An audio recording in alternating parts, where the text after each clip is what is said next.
This is Hannibal from the HannibalTV.com, and this is my introduction to the Lex Luger shoot interview that I conducted in his hometown at his mother's home where he resides in Buffalo, New York, this past July 2019. Now, this is an interview that I had been working on for years. Several people had given me numbers for Lex Luger that didn't work. One had a voicemail box that said full, and it's been a pain in the ass. Then I finally got in touch with him. He gave me the contact information of an agent that represents him from North Carolina or somewhere in the Carolinas. And then this agent was very flaky. The number that I was given for this agent didn't work for a period of time, and at one point he called me. We got cut off. He said he would call back. Never did. So this interview was one of my most requested interviews, and it was also delayed a few years for those reasons that I just stated. I do think there's going to have to be a part two because we only covered a little bit of his extensive career. I was a fan of Lex Luger. I was always a big WCW fan, and I was a fan of him from the time he was champion. That was probably the time I liked him the most. Before he went to WWE, I didn't mind him in WWE. I thought it was really cool when he was going to join the World Bodybuilding Federation because I was such a WCW fan at the time that to see this guy that was one of my favorites in WCW jump to WWE, really, I thought it was amazing. Not a big fan of the Narcissist gimmick. I did see him perform the Made in the USA gimmick at a house show in Kingston, Ontario against Tatanka. And I remember he gave me 5 coming to the ring at that show. So when I was a kid, I would have been in grade school at that time. I remember that meant a lot to me. I had heard a lot and read a lot about Lex Luger's past reputation, and I was unsure if this was something that was legitimate or not, that he's a changed man and he's really gone in the completely opposite direction, and I wasn't sure if it was just a show or not. And from the way that his agent was being flaky with me, that certainly didn't win him any points with me. But when I finally started getting in touch with this guy directly and talking regularly, he is so full of positive energy. He's an inspiration. He's extremely intelligent. I found him to be one of the most intelligent wrestlers I have ever met, and I am not the most intelligent, obviously, or I would have been world champion by now. But I have a lot of respect for Lex Luger. He gave me some good fitness advice too, and this was a great interview. Great feedback on it too. I'd like to remind everyone to subscribe to this Devin Nicholson channel. This is my shoot interview only channel where I will also attempt to stream live Great North Wrestling events beginning with the February 29th Great North Wrestling Annihilation event in Smith Falls. So subscribe to this channel, and if you want to support me, go to patreon.com/thehannibaltv where you can watch my shoot interviews ad-free all the time. But these videos on this channel are going to be ad-free for the next few months. So if you're watching this November 14th or 15th, it's only going to be free for a couple of months, maybe 2 to 3 months. So enjoy the full thing ad-free while you can, or help me out. It's only $1.99 a month on Patreon. The only thing that slows down my interviews is funding. So I remember, I don't sell DVDs. I put these out for people. They don't have to pay to watch them. So if you could help me out with $1.99 a month, if it ever added up, I could score the Jesse Ventura interviews and the Kevin Nash interviews and some of these big interviews that you guys want. But I need help with the funding. Other than that, we're still going to grow, but it's going to be at a slower pace. So enjoy this interview with the total package, Lex Luger. Hey everybody, this is the total package, Lex Luger, with an exclusive in-depth interview on my career with the Hannibal TV. I really look forward to this interview. This is Hannibal from the HannibalTV.com, and today I am here in the home of multiple-time world champion, former WWE and WCW Superstar, the total package himself, made in the USA, Lex Luger. How are you doing today, sir? I'm doing great, thank you. And you're back in Buffalo. This is obviously where you're from, but how long have you been back living here? I am back in beautiful Buffalo, as I call it, Devin, and having a great time. I've been back here, wow, almost 4 years now. Wow. So, never anticipated coming back, but it's been a real homecoming for me with a lot of my friends I grew up with, and they always billed me from Chicago, and but obviously born and raised actually in Buffalo. So it's funny, when I used to come back to wrestle in Buffalo, Buffalonians are no nonsense, blue collar town. They'd boo me out of the building whether I was a heel or a babyface, because they thought I'd abandoned my roots coming back as being billed from Chicago when they all knew I was from Buffalo. It was funny when I wrestled here. My family would come, I'd be a babyface and they'd all be booing me. But it's good to be back. They have forgiven me, and it's great to be back. I actually lived in mostly Atlanta for the better part of over 3 decades, and I kind of missed the change of seasons. And when I first got back to Buffalo, I really wanted a lot of snow because I hadn't been around snow hardly at all. And they're all going, people didn't know me, go, "Are you really from here? You want more snow?" And so I was saying, "Yeah, I want some real snow." Well, we got it. So in the past 4 winters, I've gotten a real feel for it. Now, I must admit, by around January now, it's like, okay, I'm okay. I'm cool with the winters now. You can start lightening up, but I love it being back here. And people talk about the weather, but great people in Buffalo. They call it the Queen City, the city of good neighbors, and it's really true. And I'm having a great time back here in Buffalo. Made a lot of new friends, and having a great time hanging out with my mom. I came back with the passing of my dad. I just didn't feel led to leave. And I just came back, and I've been hanging out with my mom. We're having a great time. She's a hoot to hang out with. So it's been really, really good. So growing up here, what was your childhood like? Had a great childhood, a great family. Both set of grandparents. My great-grandparents on my dad's side came over from Germany. My grandparents, my mom's side, from Scotland, and just all my roots are here. I'm living right now right down the street from my great-grandfather's farm. It was farmland. It's not farmland anymore, but his farm, a community college, it's on his farmland now. And I felt when I came back like I was kind of blooming again where I was planted. And growing up here, I grew a lifelong avid Bills fan, Buffalo Bills fan. My older brother, he's 5 years older than me, used to drag his little brother along. When I was a little kid, we'd go down to the Bills games at the old stadium called the Rock Pile. But now we have a different stadium. But great memories of that. Then the Sabres came along. I love hockey, obviously, being a Buffalo Sabre fan. And I love sports growing up, and played football, basketball, and ran track and field in high school, and just great memories growing up here. I've read on the internet, it says that at one point in time you were considering possibly going into professional soccer because you were such a good soccer player. Is any truth to that? No, none whatsoever. I don't know where they got that from. Sometimes you look, if once in a while somebody will say something about, "I read on your Wikipedia," I'm like, well, not everything, because anybody can go into Wikipedia and put anything they want on there. So there's been all kinds of stuff on Wikipedia, crazy stuff through the years.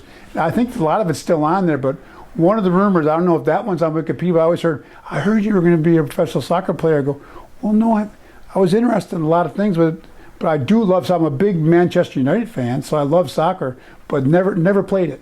Other than like a little bit, around the neighborhood, but never considered or thought I'd be a professional soccer player. So that's totally false. All right, so if anyone watching this knows how to change Wikipedia, maybe they could help Lex out on there. Oh, there's a lot of stuff. They'd have to sit with me. I don't even know how they do that. I guess they can be edited, but mine is so long, and there's so much true stuff, and then there's so much stuff that's not, which doesn't bother me. It's no big deal. Now, you started off playing for Penn State, I guess, when you started your college football career. When did the college scouts start recruiting you in high school, and what made you choose Penn State? You know, they didn't look at me till my senior year. I wasn't going to play football my senior year. I was going to specialize in basketball. I was wanted to play in the NBA. I grew up, we had a pro basketball team here at the time, Buffalo Braves. I think they're the Clippers now. But I wanted to be a basketball player, and I really loved playing hoops. But I've met him since. Both my football coaches, head and assistant coach, met me at a breakfast I was speaking at here locally, and they surprised me. I didn't know if they were still around. When I first came back, they showed up at a Saturday morning breakfast, like at 8 o'clock at a church I was speaking at, and the head coach played football at Syracuse, and he took me aside when he found out I wasn't going to play football my senior year and said, you know, if you ever applied yourself with a portion of the effort you put into basketball, football, he goes, you could probably maybe go to any college you wanted to. So I really would encourage you to go out for football, because we had another couple guys ended up playing both in the NFL as well. Jim Burt played nose tackle for the Giants Super Bowl team, and Craig Wolfley, team of mine, played 13 years for the Steelers. All three of us were on the same high school team, so they were getting looked at. And so I ended up going out and really applied myself my senior year, and I ended up getting offers from all over, because they'd come to look at Craig Wolfley and Jim Burton, and they said, and coach said, you should take a look at this guy. And I credit a lot to my coach and to those two guys for getting me looked at, and I ended up getting all kinds of scholarship offers from really, really good schools. So, and a funny thing, as a side note, in a drill right at the beginning of my senior year, which I would have had to have a big year to try to get the kind of offers in basketball I wanted, I tore the ligaments in my shooting hand. Oh. I missed almost the whole season, my senior year. So it was a good thing. Wow. Yeah. Yeah, so I ended up, I got to take all those recruiting trips, because I didn't have to go to practice all the time because I couldn't. And I told Coach Winkie, my high school football coach, man, the importance that you coaches have had on my life and many others, you spoke into my life. I never thought of myself as a football player. I thought of myself as a basketball player who played football, because my friends went out for it. Yeah.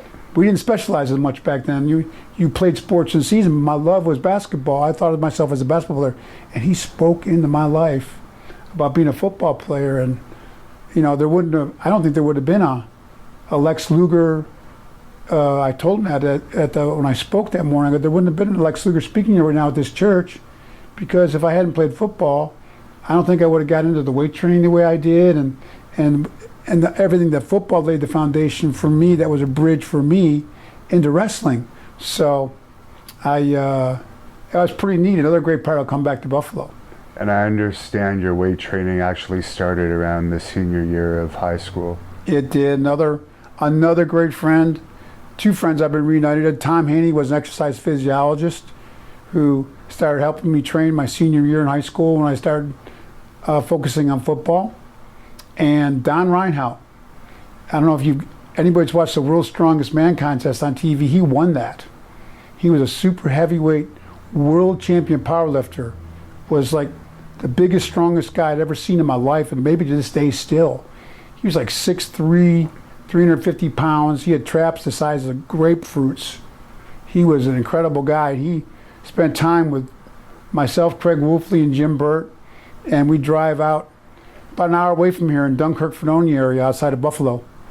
And we drive there and train with him a couple times a week. He allowed us to train with them, and we learned so much for him. And it was a real foundation for me, the strength training and the powerlifting that I did in the off season and during football, which I think really led a lot into a great foundation for me in the training I did, which was different, but training I did in wrestling as well, for obviously my physique, my weight training, a big part of who I was as Lex Luger. So Coach Winky, and then Tom Haney, the exercise physiologist, who I just met with a little last week. Right. And been reunited with Tom, great guy, and Don Reinhardt.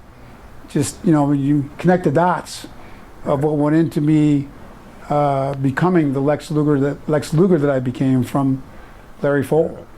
Yeah, you were blessed, because I remember when I started working out, I thought doing machines one day and free weights the next was actually a good split. Yeah. And you had like the top of the line people teaching you from the start. And then when you go to college, you get great strength and nutrition coaches there, and so at the professional level as well. So that in combination, I had a lot of great mentoring and tutoring on training and nutrition. What are some of your all-time best lifts in like the bench press, deadlift, and squat, let's say? I never maxed out in the bench. Because once I was in even football, I didn't want risk injury. But if I had to guess what I could have maxed out in the bench, probably mid fives, and which was pretty good back then. Yeah.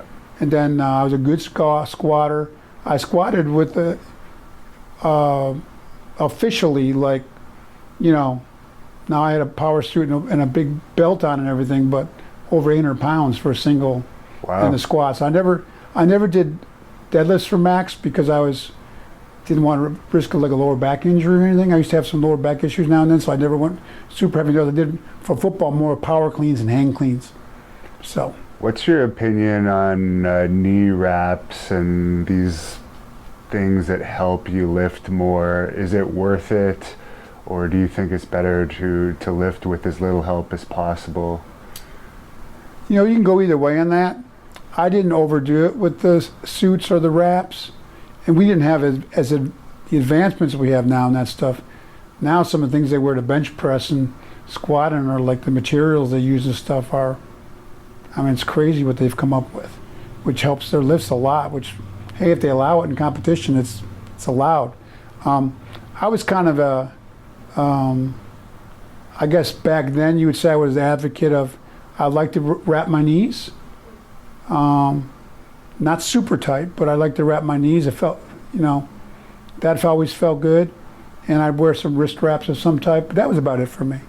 Okay. I might wear on my bench day, I might wear a little bit like a tighter shirt or a double shirt, like tight. Yeah. But that's about as far as I went with that. So why did you only spend a year at Penn State? Growing up in Buffalo at the time, of course, here I am back in Buffalo, but I'd been heavily recruited by Miami, and I knew the coaches down there, and I just felt that the opportunity at the time, and I felt that the weather was a big draw. Right. So I was young and impulsive, and I wanted to go to Sunshine U. So after my freshman year at Penn State, which is a great school and a great program, football program, but I was longing for the sunshine and palm trees, so I transferred down to Miami. I like to say there was some great reason, but it was mostly the weather. Yeah. At the time. And I guess at that time, Miami was a real party area in general, and it's known, of course, for the cocaine as well. But did you experience any of that party atmosphere? I know you were an athlete, but... Well, yeah, Miami's known as a party school, so it was a lot. I had a lot of fun, that's for sure. But my main focus was football, and so we drink a little on the weekends with the guys and stuff like that. But there wasn't a big drug culture amongst the football players when I went there at all. I know we were in South Florida. Yeah. I used to work the nightclubs for spending money. Yeah. I'd work the front door at some of the big clubs in Miami and Fort Lauderdale.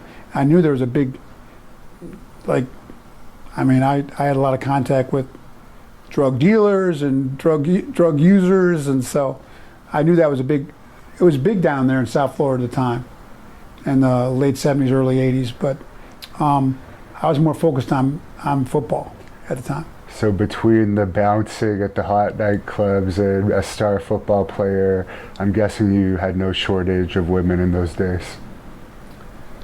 Well, there was a lot of beautiful co-eds that went to Miami and at the clubs and everything. Yeah, but I actually got into a pretty serious relationship early on. I had a girlfriend at Penn State, then a fiance. Okay. So I kind of had made a commitment to her earlier on. And so I didn't really partake in all that at the time. So why did there was opportunity, but I didn't partake in it. Yeah, what ended up that you actually, I guess, got kicked out of Miami, which seems very hard to do because it was known as a bit of a party school. Yeah, people ask me all the time, how'd you get kicked out of Miami? I go, well, it took a lot. I'd say it was more the drip. I just had different stuff that I got caught doing and disciplined for, and just stuff, wild, crazy stuff kids do at college. We vandalized our own on-campus apartment one time. And so coach, I got in trouble at a hotel doing some pranks with my roommates at a hotel, and we messed up one of the rooms. And so it was nothing that sounds crazy, but it was cumulative for the coach wanted to discipline me at the time, Lou Saban, the head coach, and so he suspended me from the team which looking back now in hindsight was he was just trying to get me back in line. But as soon as he suspended me, I said, well, I was here to play football, so I withdrew from all my classes and started working full time at the clubs in Lauderdale. I moved in with my brother, who was living in Lauderdale at the time. Wow. So my brother Barry, so I dropped out of school, and I learned later, the coach said, well, we didn't mean to drop out of school, and I guess the original intention was get my attention, rein me in, and by disciplining me and have me come back and win my spot in spring ball. So you ended up from there, I guess, going up to Canada, in the area where I'm from, up to Montreal to play pro football. How did that opportunity arise? Yeah, I could have gone back to college, but I was working the clubs in Lauderdale, and some alumni, I don't remember his name, knew one of the scouts from Montreal, and he looked at my game films from Miami, told him about what, I was always had, when the combine type guys would come in and test me at Miami, I always, pretty much for my position as a lineman, down lineman, tested off the charts, my vertical and my speed. And what was your speed like? I could do, when I was at Green Bay, I think I clocked a 4.6. Oh wow! Which back then for a 275, 80-pound lineman was fast. Yeah. So, and I did good at the standing broad jumps. All the measurements they do. So, I already kind of had that going for me. So the guy at Montreal looked at my film, and the alumni told him about my athleticism, and said, "You might have a raw one here." And they offered me a contract, and I didn't even think about it. I went up there not knowing the rules, that there was only so many Americans, and only so many Americans at my position, and I just said, wow, opportunity to play pro ball, why not? I was 19 years old, so I signed and went up to Canada with the Montreal, at the time, Alouettes. Was the pay for playing football in Canada at the time better than bouncing at a hot club in Florida? Probably not. But I looked at, in my book I talk about it, the crowd I was with around those clubs. Yeah. And I was getting offers to do like bodyguard stuff. Yeah. For people that were in that business and everything, and that's a road. I still look myself as an athlete who was bouncing. Right. So I was like, when I got the offer to go to Montreal, I had to make that decision which way I was going to go, and I chose the path of stay. If I had that, here's an opportunity to stay in football, and if I make it, I make it. If I don't do it, I always come back down here. So I felt I had nothing to lose to try it, and it just worked out incredible. The line coach at Montreal took a real liking of me, and they kept me around. So it worked out. I guess you were there for 3 years total? Yeah. Loved Montreal, great city. Had some great times there. Got married right after my rookie year to Peggy, my wife, and it was very fond memories of playing. CFL football was a blast. I really enjoyed it. And I remember being at the Montreal WCW show in '96. You came out in the Alouettes jersey, and I think other than Hulk Hogan's pop that night, I think you definitely got the second biggest pop of the night. I resorted to that in Montreal. Wow.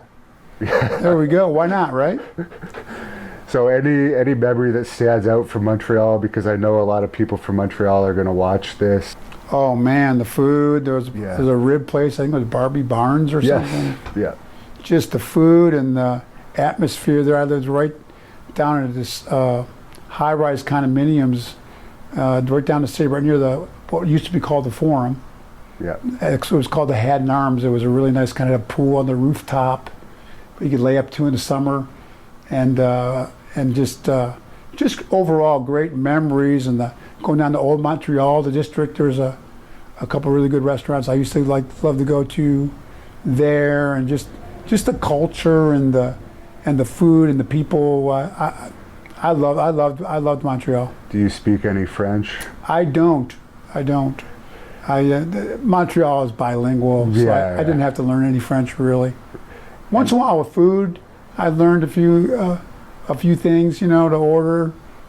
But no, I never became bilingual. Now, if I stayed there my whole career, it probably would have been a great idea to become bilingual. I thought that would have been great. I think the fans would have liked it. So I would probably definitely considered that if I'd stayed there longer. And I understand you played in a Grey Cup against Edmonton. Yeah, my rookie year, I got to start in the Grey Cup, and I played against Dr. Death. Dave Fennell was his name. He was an all-pro lineman, and he was injured at times, and I had a really good game against him, so he kind of put me on the map with the coaches in Montreal. And I was glad he wasn't 100%, because he didn't have the name Dr. Death for nothing. He had a great career and a really good player. Warren Moon was their quarterback, who's now a Hall of Famer, and from the NFL. They had a really good team. We lost, but it was great to be in a Grey Cup in our hometown in Montreal. I have very fond memories of that for sure. How did you end up getting the opportunity with Green Bay after that? I became a free agent, and the first team I tested with was Green Bay, and they offered me a contract, and I signed within like 2 days.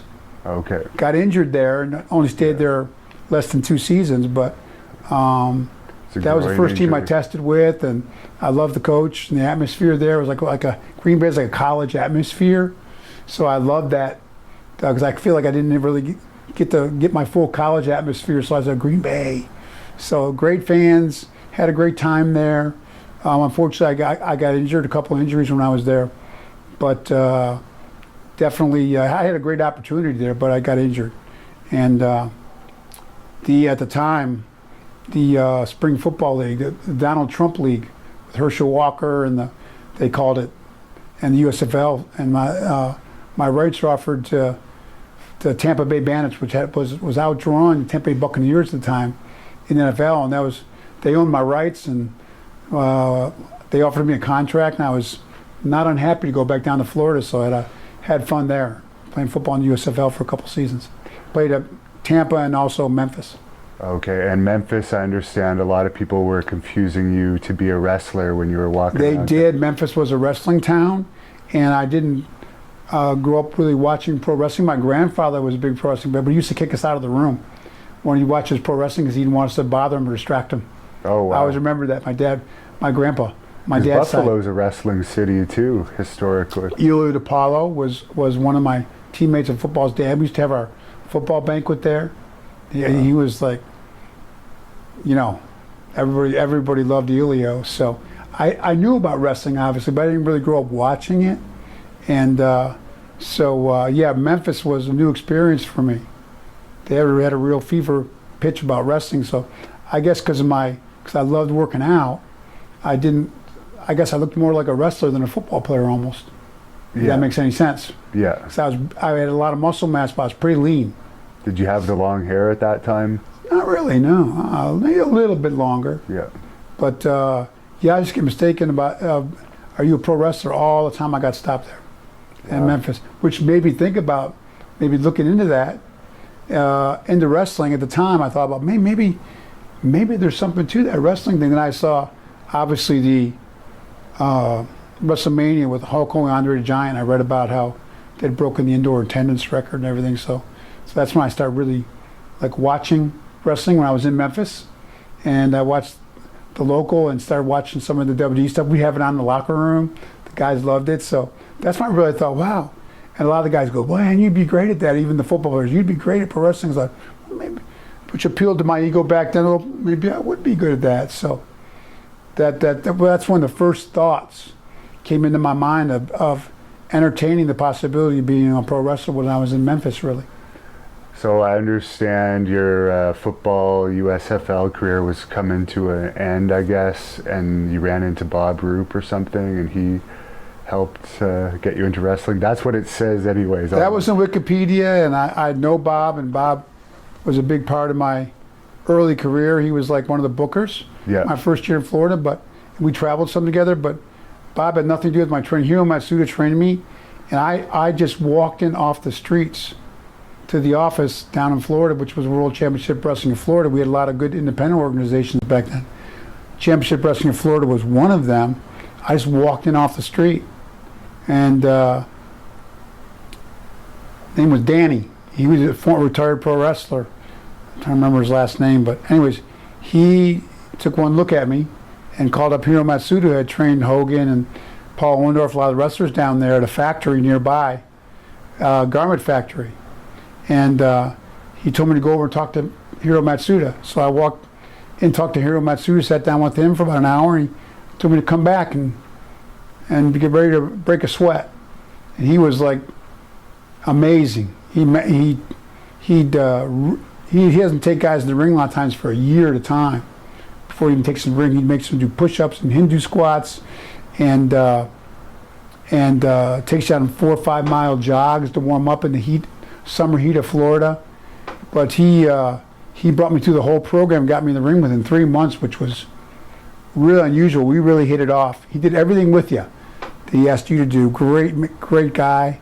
And he was involved in the booking a little bit then as well. Okay. At the time, and he got me started. He even managed me for some of my matches early on. And Matsuda hadn't been on TV in quite a while, but he was a very well-known wrestler.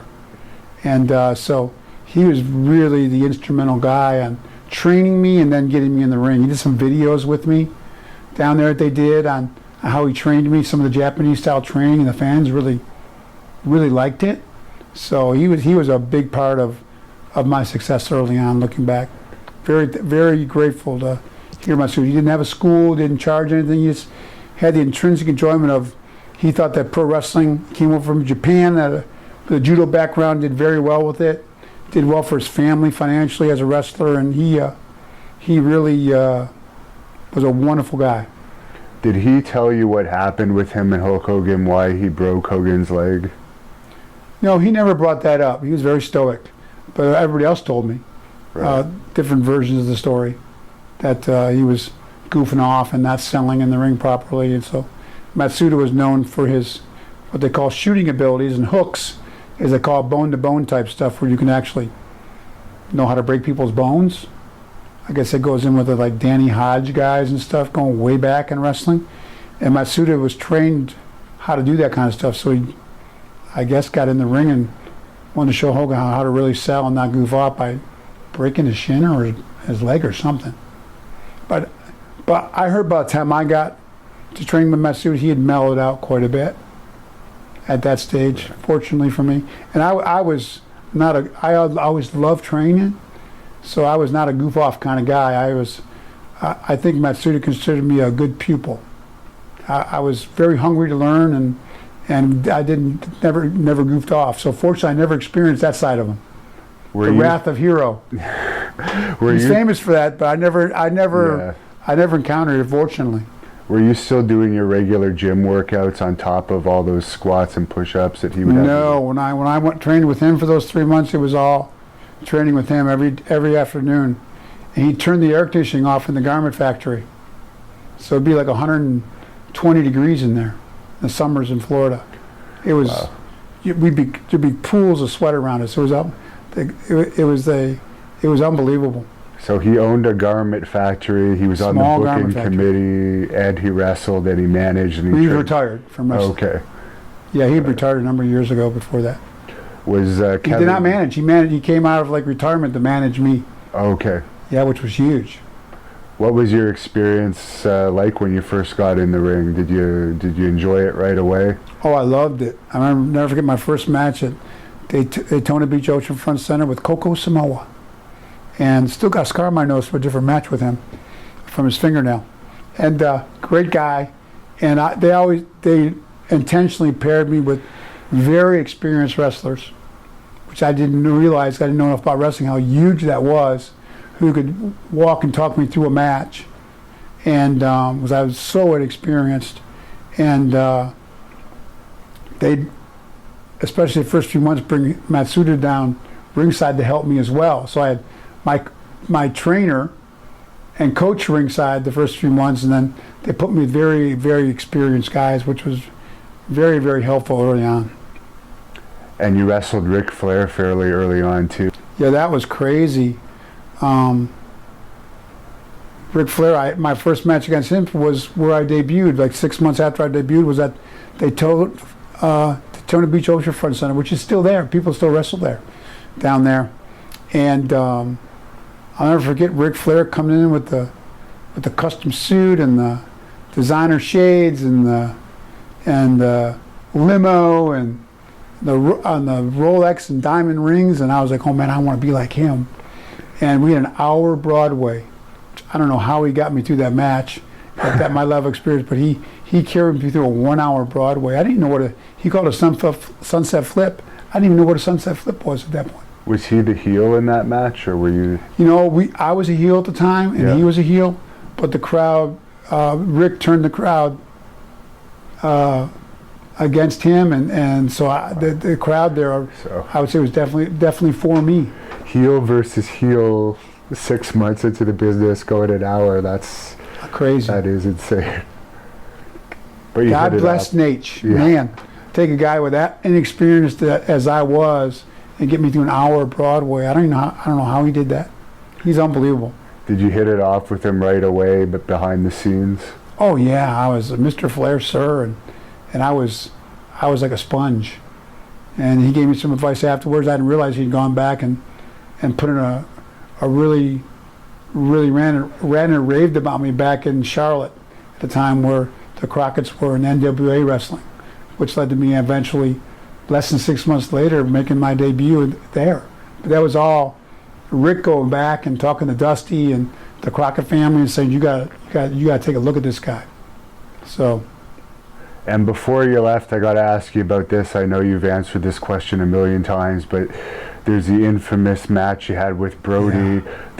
It's funny because I bet you probably didn't think about it for years, and now with the internet, that match is one of the matches that smart marks always talk about. Oh, I get asked about it all the time, and it was another learning experience. We had done TV earlier that day on a Wednesday. We do TVs all morning. In the afternoon, drive across to either Lauderdale or Miami and do a show Wednesday nights every week. And it was a long day. And they had me in my first cage match, I think, ever. I had no idea to get here. I am with Bruiser Brody in a cage match. And I was young. Had you met him before? Any experience? I had a match with him, a non-cage match with him before. Okay. The matches went fine. From my perspective, he might, maybe not from his perspective, but, and he was a big, intimidating looking guy. He's a big, scary looking guy. And everybody told me about his reputation, but we worked fine together for the couple matches prior to that, which is why it's such a mystery. We got in the cage match. I didn't know what I was doing, and he just stopped working. Stood there and he made these noises and but didn't work. And if you hit him or punched him or did anything, he just like kind of registered but not sell really. And I fortunately had a very experienced referee, called him Fonzie, in the ring, and Fonzie looked at me and I looked at him, and I didn't know what was going on with him. I got scared because I'm thinking this guy's not selling, and I heard all these stories about him, and he's got tape on his fingers, and I think maybe those are razor blades they put under those things, and we're in a cage match, and I don't know what I'm doing, and he's not working, he's just staring at me, and so we kind of locked up a little bit and pushed around a little bit.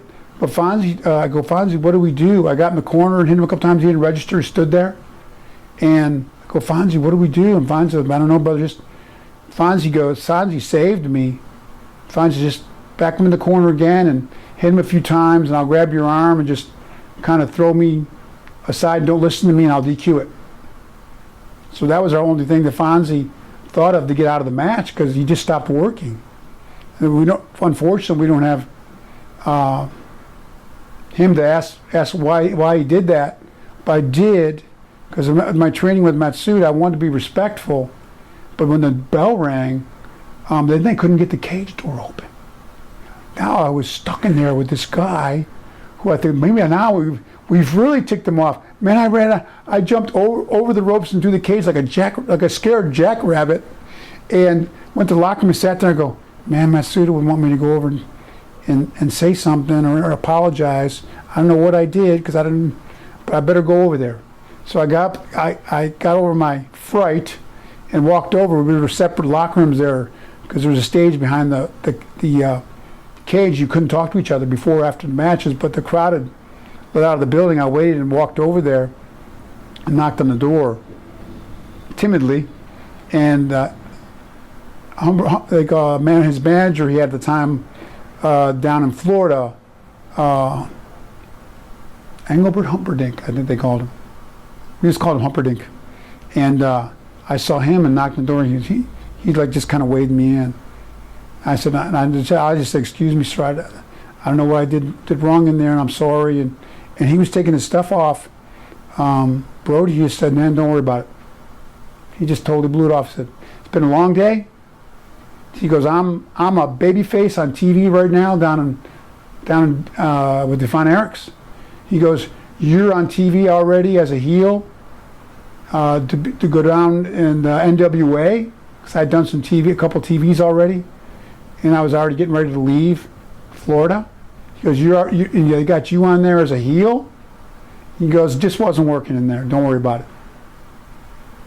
So you say I was greatly relieved. I go, I can go over there and if I'm going to get a butt whooping, I'm going to get a butt whooping. Yeah. But I went over there anticipating maybe the worst. And what did I do? But he was very, professional and was very nonchalant. He said, man, it's just been a long day today. And that was it. So the wrestlers, I know wrestlers gossip and they exaggerate everything. So the people that say you left in your gear and you drove, that's wrestlers making up gossip. Oh no, I walked over and talked to them and showered there, and yeah. No, I actually intentionally went over to the locker room. I'll admit I was nervous, but I knew Matsuda would be upset if I didn't go over there and try to talk to him. So. And you also play professional football. You've dealt with some very serious characters in your life. Yeah, I've been around a lot of big, intimidating guys. Yeah. So I wasn't like a shooter guy or anything, but I'm like, man, I better go over there and at least apologize. I was going over to apologize. I was not going there like what happened and they're like angry. I went over there as humble as I could be and wanted to apologize to him for whatever happened that caused what I didn't even understand happened in there at the time. But I was in the ring stuff. I was scared. I didn't know what was going on. It was scary. Did the office ever tell you any explanation? Obviously, that wasn't the finish of the match. What was the finish of the match? Do you remember? It was going to be some kind of DQ, I think. I don't even remember. Yeah. They didn't explain to you anything the next day. Sorry about that, or the office? Oh no. They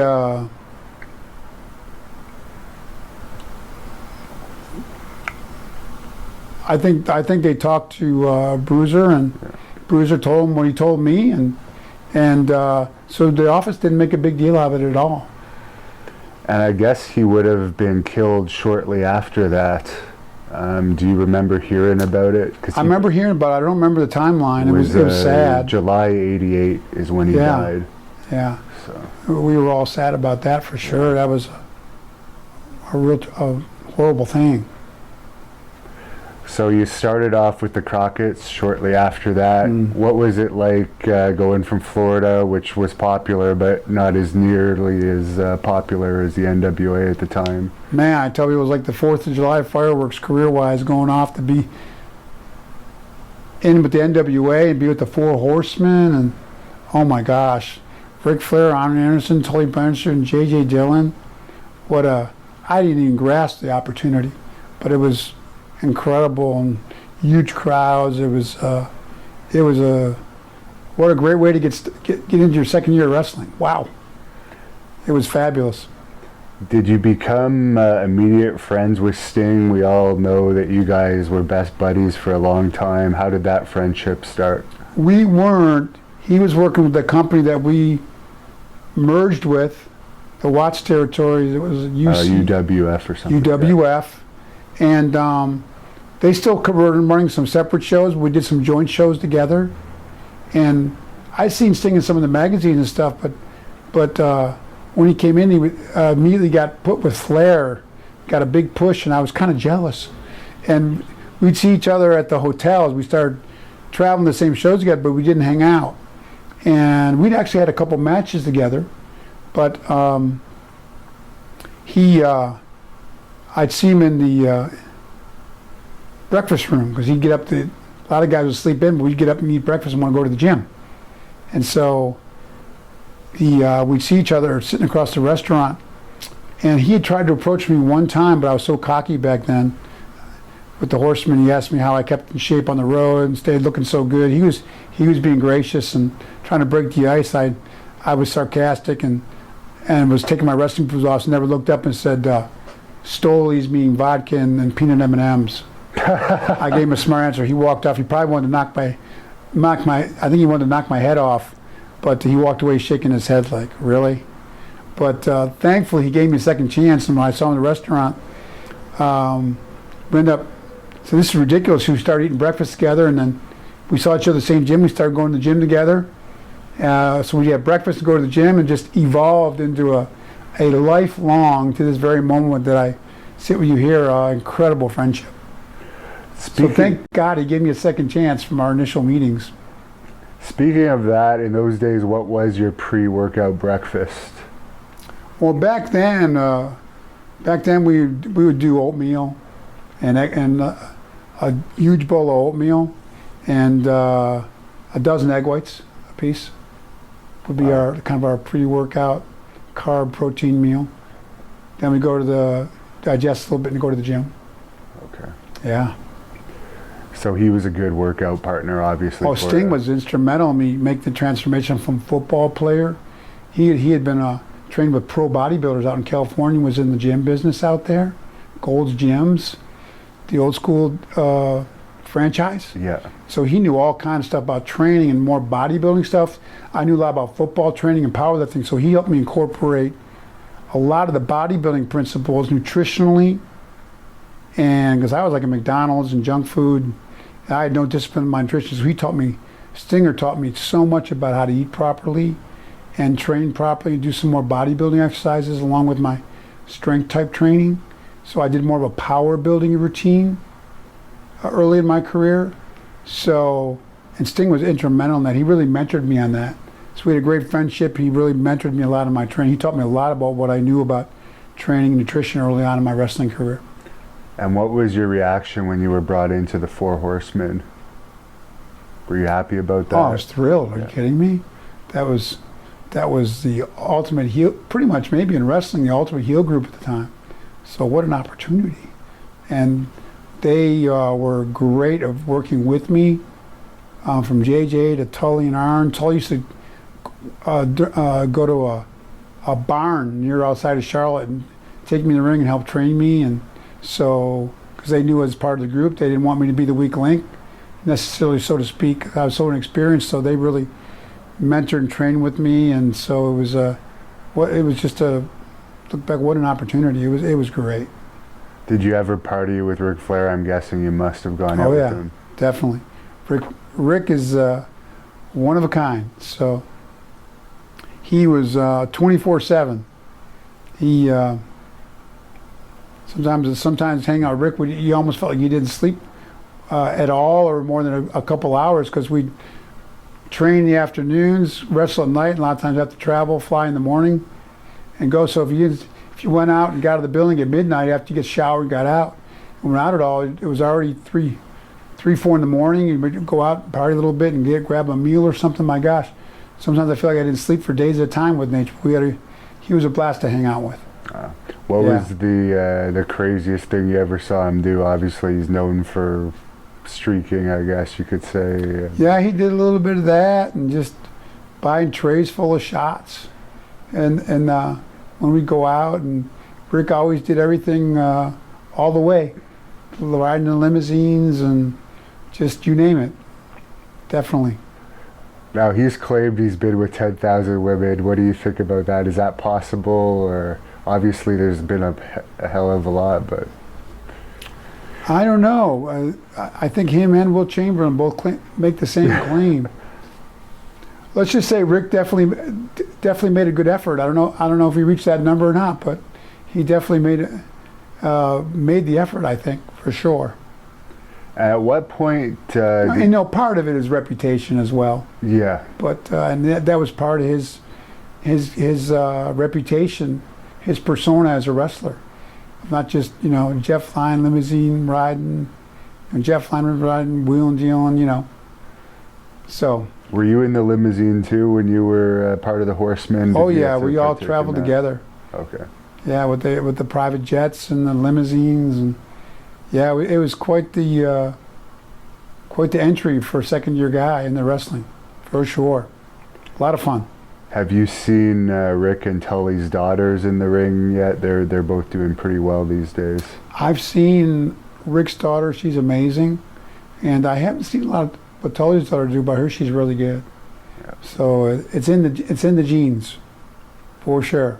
And at what point did you start becoming friends backstage with Nikita Koloff? We weren't. I wrestled in the ring with Nikita some, but we didn't hang. Nikita wasn't.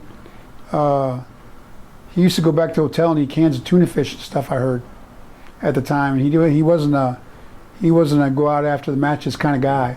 So we were cordial with each other, but we made a couple road trips together, out of Charlotte a couple times. But Nikita and I didn't have any real friendship, so to speak, back in our early wrestling days. Then he retired. So. Right. Is it true that he was kayfabing the boys at certain times regarding the Russian gimmick? No, I heard that, but he got in a little bit earlier than me.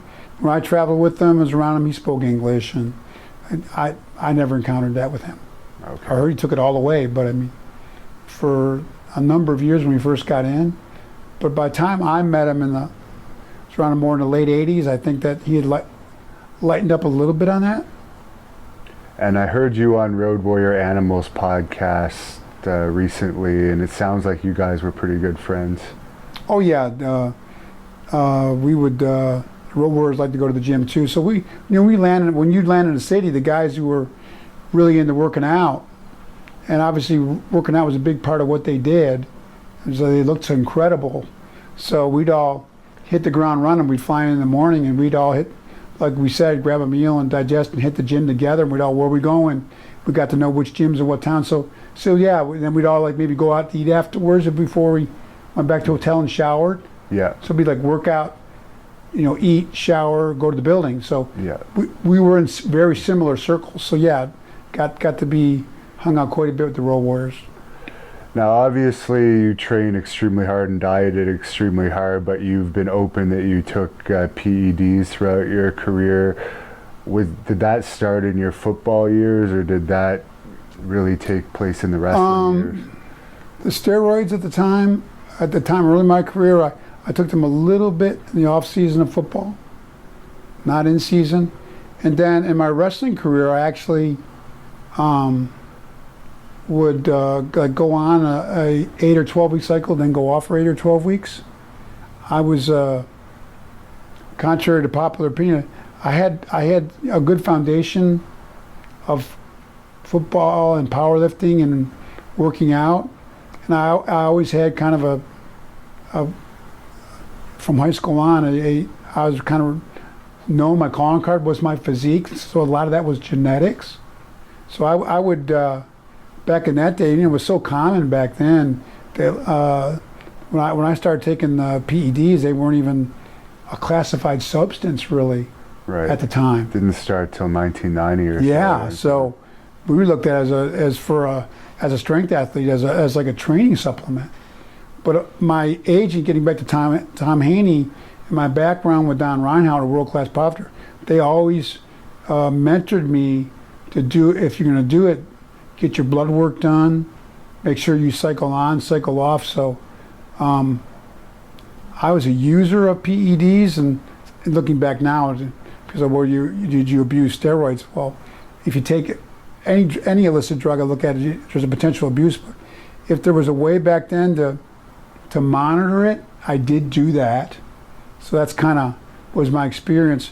Towards the end of my career, I switched over to basic, what you would term now, the last 4 or 5 years of my wrestling, which was, many people thought where I really got leaner and maybe had my best look.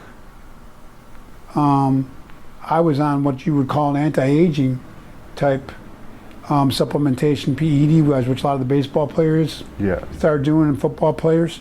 Back then, in the late 90s, a little bit of growth hormone, like basically anti-aging amount, even though I wasn't that old then. You take a little bit of growth hormone, a little bit of testosterone, that was it. Take a shot of testosterone once a week and a few cc's of growth, and that's all I was on the last number of years of my career. And I actually thought that was probably maybe a healthier way to go about it. Right. As doctors and endocrinologists and everybody that I was under thought that was, at my age, in my 40 or 40ish, was a better route to go.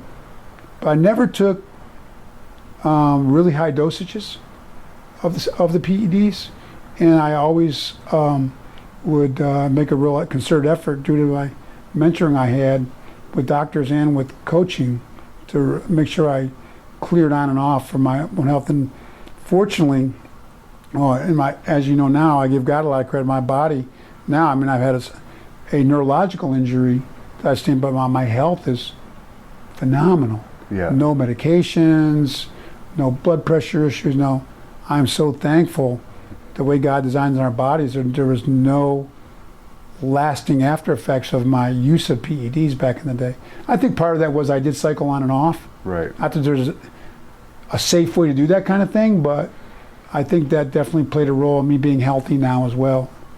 Now, I know you don't want to promote this, but you kind of mentioned that the last cycle you did with the shot of testosterone and the growth hormone was effective for you, but I had a few bodybuilding people ask me if you could say what your most effective stack was of the steroids when you were into those. That would be outdated now. Yeah. That kind of thing. I definitely don't endorse it or promote it now, because now I firmly believe with the modern day training methods and nutrition, the advancements that have been made, that and the natural supplementation out there that most guys can reach, I think they're full genetic potential, clean, and look phenomenal and be able to compete in any sport. And there's a lot more drug testing now, and I think that's great. And so, I mean, it would be outdated anyways, but I was a testosterone DECA guy. I thought that was a safer combo. And I tried a little Winstrol V for a couple cycles, but I didn't like the water-based. And you had to take a lot of shots, so throughout my early career, I was mainly just some testosterone and Decadurabolin at the time. And what was your reaction in wrestling when you got your first world title run? Well,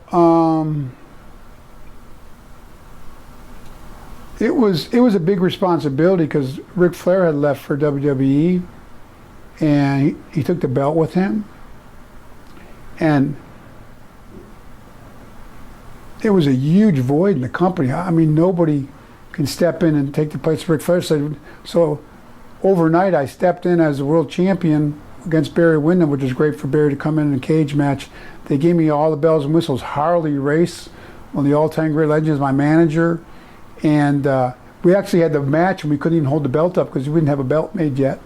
But the company did the best they could. They were scrambling. They said, let's switch you heel with Harley and make a run with the belt. So, because originally I was supposed to wrestle Rick in the cage and win that match. And I had asked me all the time, was there hard feelings, you and Rick? Now, are you kidding me? All that Rick did for me? If Rick had a decision he was making as a businessman to go to another company, there was no hard feelings from my part or against Rick at all. But it was definitely a big challenge at the time that I did my very best with. But it was still a great opportunity. Who wouldn't want to be world champion? A lot of great wrestlers had their whole career never got to be world champion. So it was a great opportunity at the same time. But I felt a lot of pressure because I felt that nobody could fill Ric Flair's shoes, and here I was as like a transition champion with when Rick had been the man all that time. So I felt a lot of pressure not to be Ric Flair, but to fill that void at the time. But I was honored, and I felt like it was a great opportunity at the time for sure. Something I'll always cherish, of course. Was Harley Race traveling with you on the road too? Harley Race traveled everywhere with me and was very great mentor, and that was very helpful as well. That helped take. I was putting a lot of pressure on myself, and then putting Harley with me relieved a lot of that pressure. Would you be the one driving, or would he be the one driving? When Harley was traveling, Harley would drive. Cigarette in one hand, people have heard this before, a beer in the other. 100 miles an hour, literally. Pretty scary the first couple of times, but when you get used to Harley wanted to drive. He was a road warrior, old school, rubber on the asphalt kind of guy. When he drove, he wanted to get where he was going. He wanted to be behind the wheel, and I wasn't going to question it was Mr. Harley Race, sir, So. Did you ever see him in action in one of his altercations? Because I understand, I know this is towards the end of his career, but sometimes he'd get into it at the clubs. I saw him do some of his hand stuff with guys, where he'd hand wrestle guys and twist their arm over. He did some unbelievable stuff with his hand strength, but Harley was also at that stage of his career. I heard Harley when he was young days. My gosh, he was like came out of would wrestle people out of the crowd when he was 15 years old. What an unbelievable man and a career. So, but he wasn't. He was definitely more laid back at that stage when I was around, for sure. And I understand at one point they were going to release him or something, and you stood up for him.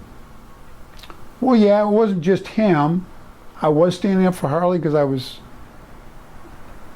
I had so much respect for Harley, but also I wanted Harley to be my manager. I was like, man, Harley Race is my manager, and I felt they'd made a commitment with what happened, and the challenge of where we go from here, with the huge void of Rick not being there, of Nate being gone, for them to, I felt like they were pulling the rug out from underneath us a little bit by not utilizing Harley as my manager, and so I definitely wanted to go in there and voice my concerns, and that I really wanted to stay with Harley and keep it going, for sure. But I had massive respect for Harley and still do, so that was like a no-brainer to go in there, and it wasn't like I was doing anything great. It was for me too, and they kind of promised that at the time, so I felt I definitely needed to let them know how I felt about it, for sure. What did you think about Jim Herd, who I guess that was the guy that Rick had his problems with, and he was probably the one you had to speak to about Harley? Jim Herd was, I never had an issue with Jim and in his office. He wasn't, you know, my main contact was usually at the office, and we always had cordial, business-like type meetings. So I never had any big issues or problems personally with Jim Herd. I heard a lot of stories, especially after I left and had gone to WWE, but I never had any real big issues with Jim Herd.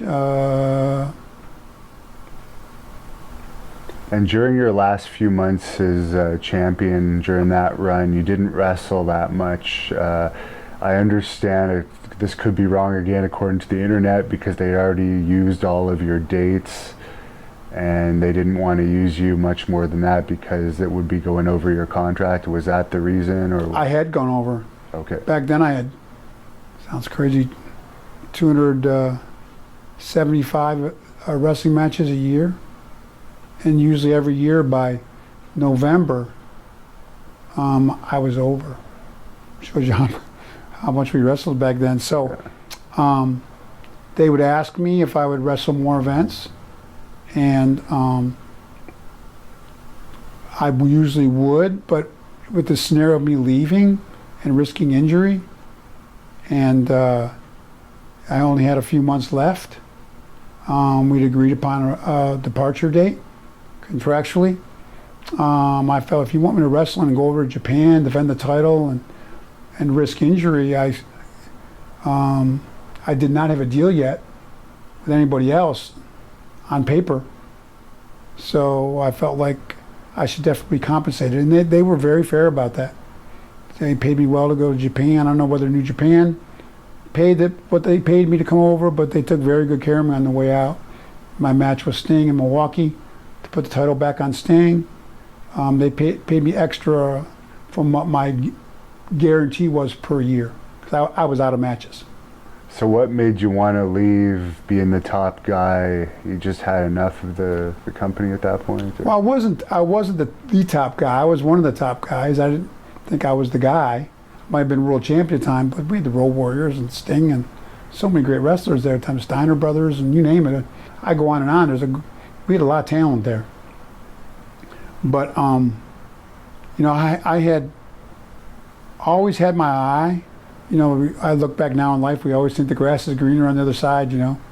I had a farmer one time tell me, yep, Lex, grass always looks greener on the other side. I go, he goes, that's a farm thing. I go, what do you mean? He goes, a lot of livestock, especially the goats, the grass is green where they're at, but they eat the grass underneath the fence. He goes, they'll cut their heads trying to eat the grass on the other side of the fence. I always thought that was kind of a funny analogy, how we can always think things are better elsewhere. I wasn't that unhappy.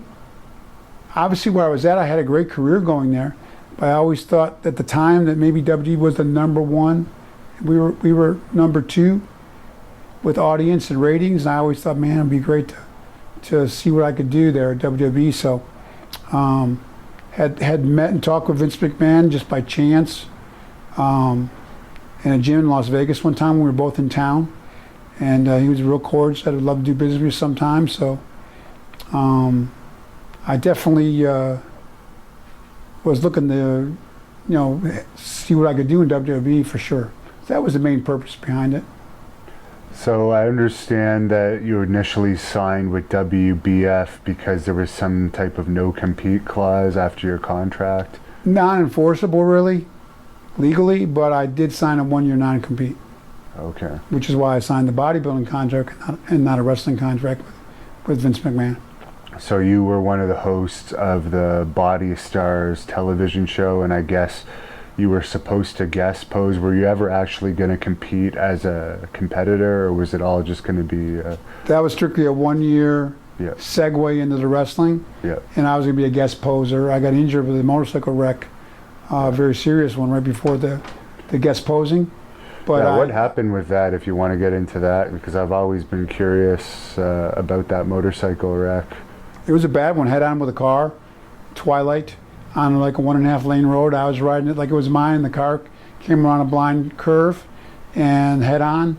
I almost got out of the way, but knocked me probably 150 feet into the woods, missed every tree, but I was a mess. Ended up having a miracle of God. I look back now. I didn't hit a tree, it would have snapped me in two. We'd probably go around 40, 45 mile an hour. So. Where did that take place? Atlanta. Okay. And so they initially were going to amputate my right arm. And Sting saved me on that. Sting was there in the middle of the night. He'd come back from a show. I was off that night. Don't ask me how I got off, but I was off. That was where I was riding my bike.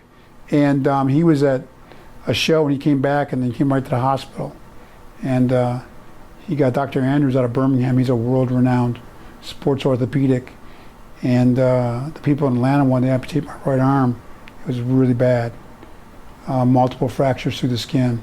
I had a lot of injuries, but that was the worst of it. And Sting heard them talking about amputating the arm, having emergency surgery. He called Dr. Andrews. Andrews, don't let him do that. Tell him to clean him up and send him to Birmingham the next day, which we did. And Dr. Andrews somehow put that arm back together, and I was in the ring like 7 months later. Wow. Unbelievable recovery. I mean, made my debut as the Narcissist like 7 months later. Did it have the same strength as before, or was there? Well, I had to build back up, but the good thing about bone breaks are I still have steel rods in there. That thing with the steel rod in my forearm was the real deal. I had a titanium plate about 7 inches long, which I still have in my right arm, to hold the bones together. And once the bones heal, that's pretty solid.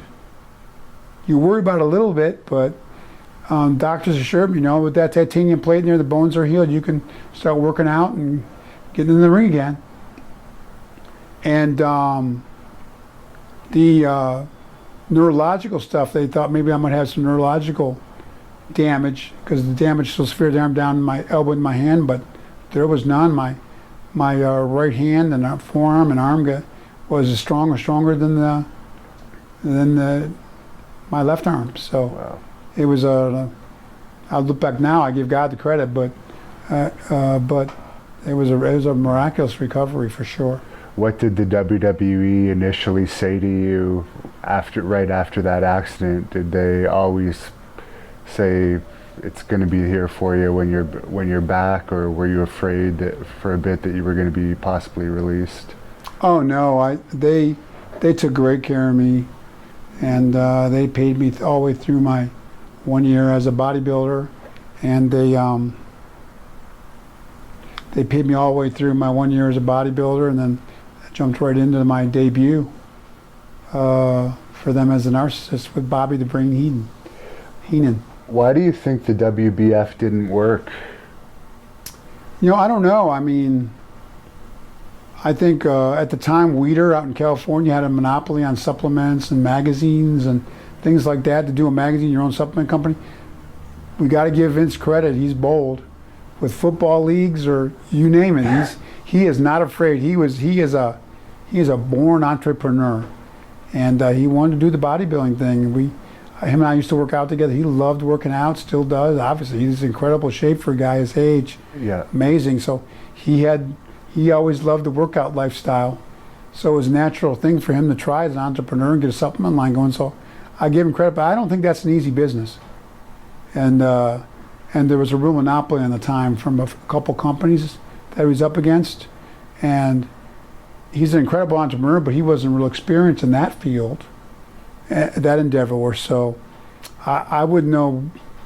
I wouldn't be the one to judge why it wasn't successful, just timing wise, or I'm not sure. What was Vince like to work out with? Oh, he's there. He's right there, man. Great guy, great training partner. Wow. For sure, yeah. He loves the gym, and he's all out. Everything he does. So when did they approach you with the Narcissist gimmick? Was that something that they'd already talked about doing before the accident, or was this something they came up with? I'm not sure the timeline. I think after the bodybuilding show they had, we started talking about, as I was recovering from the injury, from a motorcycle wreck, about what we wanted to do. And I'm not sure, it wasn't my idea, but somebody in creative came up with it, and they really decided that would be something really, really good with the mirrors and with my physique, and so that sounds good to me. So we went with it. Definitely was my idea. And your first feud was with Kurt Hennig? My first WrestleMania match was with Kurt, yeah. Yeah. My WrestleMania debut, which was shortly after my debut. So what a guy to have a debut match with. Funny, the match, Kurt, I talked about the match where I was all relaxed thinking WrestleMania debut with Mr. Perfect Kurt Hennig, one of the best wrestlers in the business. I got a night off. And so we went over the match a little bit, but I didn't think, I was a little careless, didn't think much about what we talked about. We got in the ring, and I didn't know, I knew Kurt had a reputation of being a ribber, like pull pranks. But we got in the ring, we locked up, he goes, what are we doing, what are we doing? I thought he was joking around. But he apologized afterwards, but Kurt told me, I don't know whether he was still ribbing me or not, but he said he completely blanked out. So we ended up having like an okay match, but I was trying to remember what we talked about in the back, and I was calling the match. But normally the heel calls the match, he was the heel. So it was kind of like, well, Luger couldn't even have a great WrestleMania debut as a worker, you know. I was never the best worker anyways, but it was more my look, and more aesthetics and not as much substance to what I was. And so it was like, wow, Luger didn't have a very good match for his WrestleMania debut. But behind the scenes, I was like, oh my gosh, I was in like a state of panic in the ring. I go, what do you mean? What do we do? And I look back now, it was a funny moment. Yeah. I didn't think it was funny at the time. I was a nervous wreck, but I had to call the match. I see. And I hadn't really memorized a lot of stuff and what we were doing in there. And Bruce Pritchard told the story that I guess when Kurt would wrestle you on house shows, he would rip some of your tassels off. Oh yeah, well that was Kurt. That was him. He'd rip my tassels off, or do a sunset flip, and not go. And he did pull my trunks down in Madison Square Garden. He was always doing stuff. Yeah. But that was just Kurt. I had never a problem with that stuff at all. Yeah. Julie, the costume girl, just put the tassels back on. That wasn't like a. Kurt and I got along fine, so that was Kurt. We'd all laugh. We'd laugh about it after the match. Was it special to you to wrestle in Madison Square Garden? Oh, man, that's hallowed ground. First time I was in the Garden, see Muhammad Ali and Frank Sinatra, all the stars that have performed there on the walls in the back, and be back in the locker rooms as they were. It's a special place. It really is, for sure. What were the biggest differences backstage you noticed between WWE and WCW? I didn't really notice. We had the agents; they give you your matches and a finish, and the boys are the boys. So I didn't notice any big difference at all in that regard. How did you get along with Pat Patterson? Oh, we got along great. Pat and I and his husband. And we used to go golfing together. When we were in the same town, we'd bring our golf clubs and go golf. We both loved golf. So I got along great with Pat, no doubt about it. He was a real prankster too.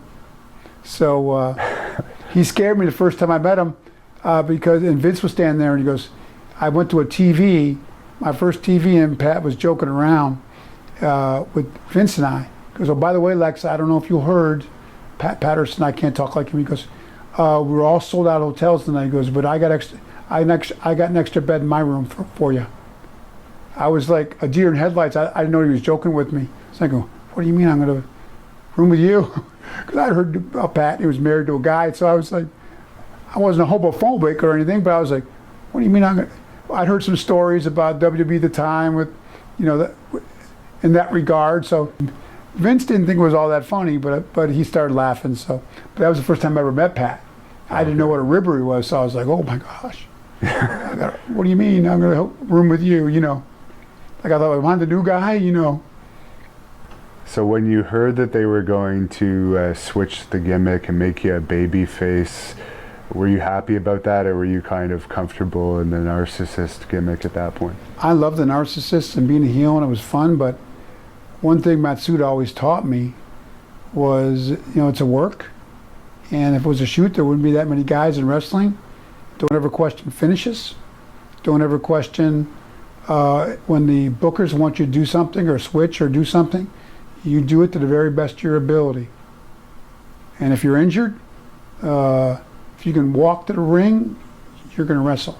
So he kind of drilled those things. Never question the finish. Never question character changes, and do it. So he taught me to be a good foot soldier. I'll never forget those things Matsuda told me about. So when Vince called me and told me that they wanted to do I didn't know whether it'd be a long-term gimmick at all at the time, to be honest with you. I thought it was something for SummerSlam. Okay. To do. That's the way it was explained to me. I was going to do a bus tour and challenge Yokozuna for the world title. So I didn't know how they were going to do the switch because I was a heel looking in mirrors. But Vince explained what he wanted to do in the aircraft carrier, and I didn't know if I could slam Yoko. We did a walkthrough the week before, but he goes, "Don't worry, it'll work," and it definitely worked. I went from looking in mirrors to, on July 4th, being a babyface. Wow. The crowd had a great response live there on the USS Intrepid. It was a great setup. So and there it was. How did you like working with Yokozuna? Oh, Yoko.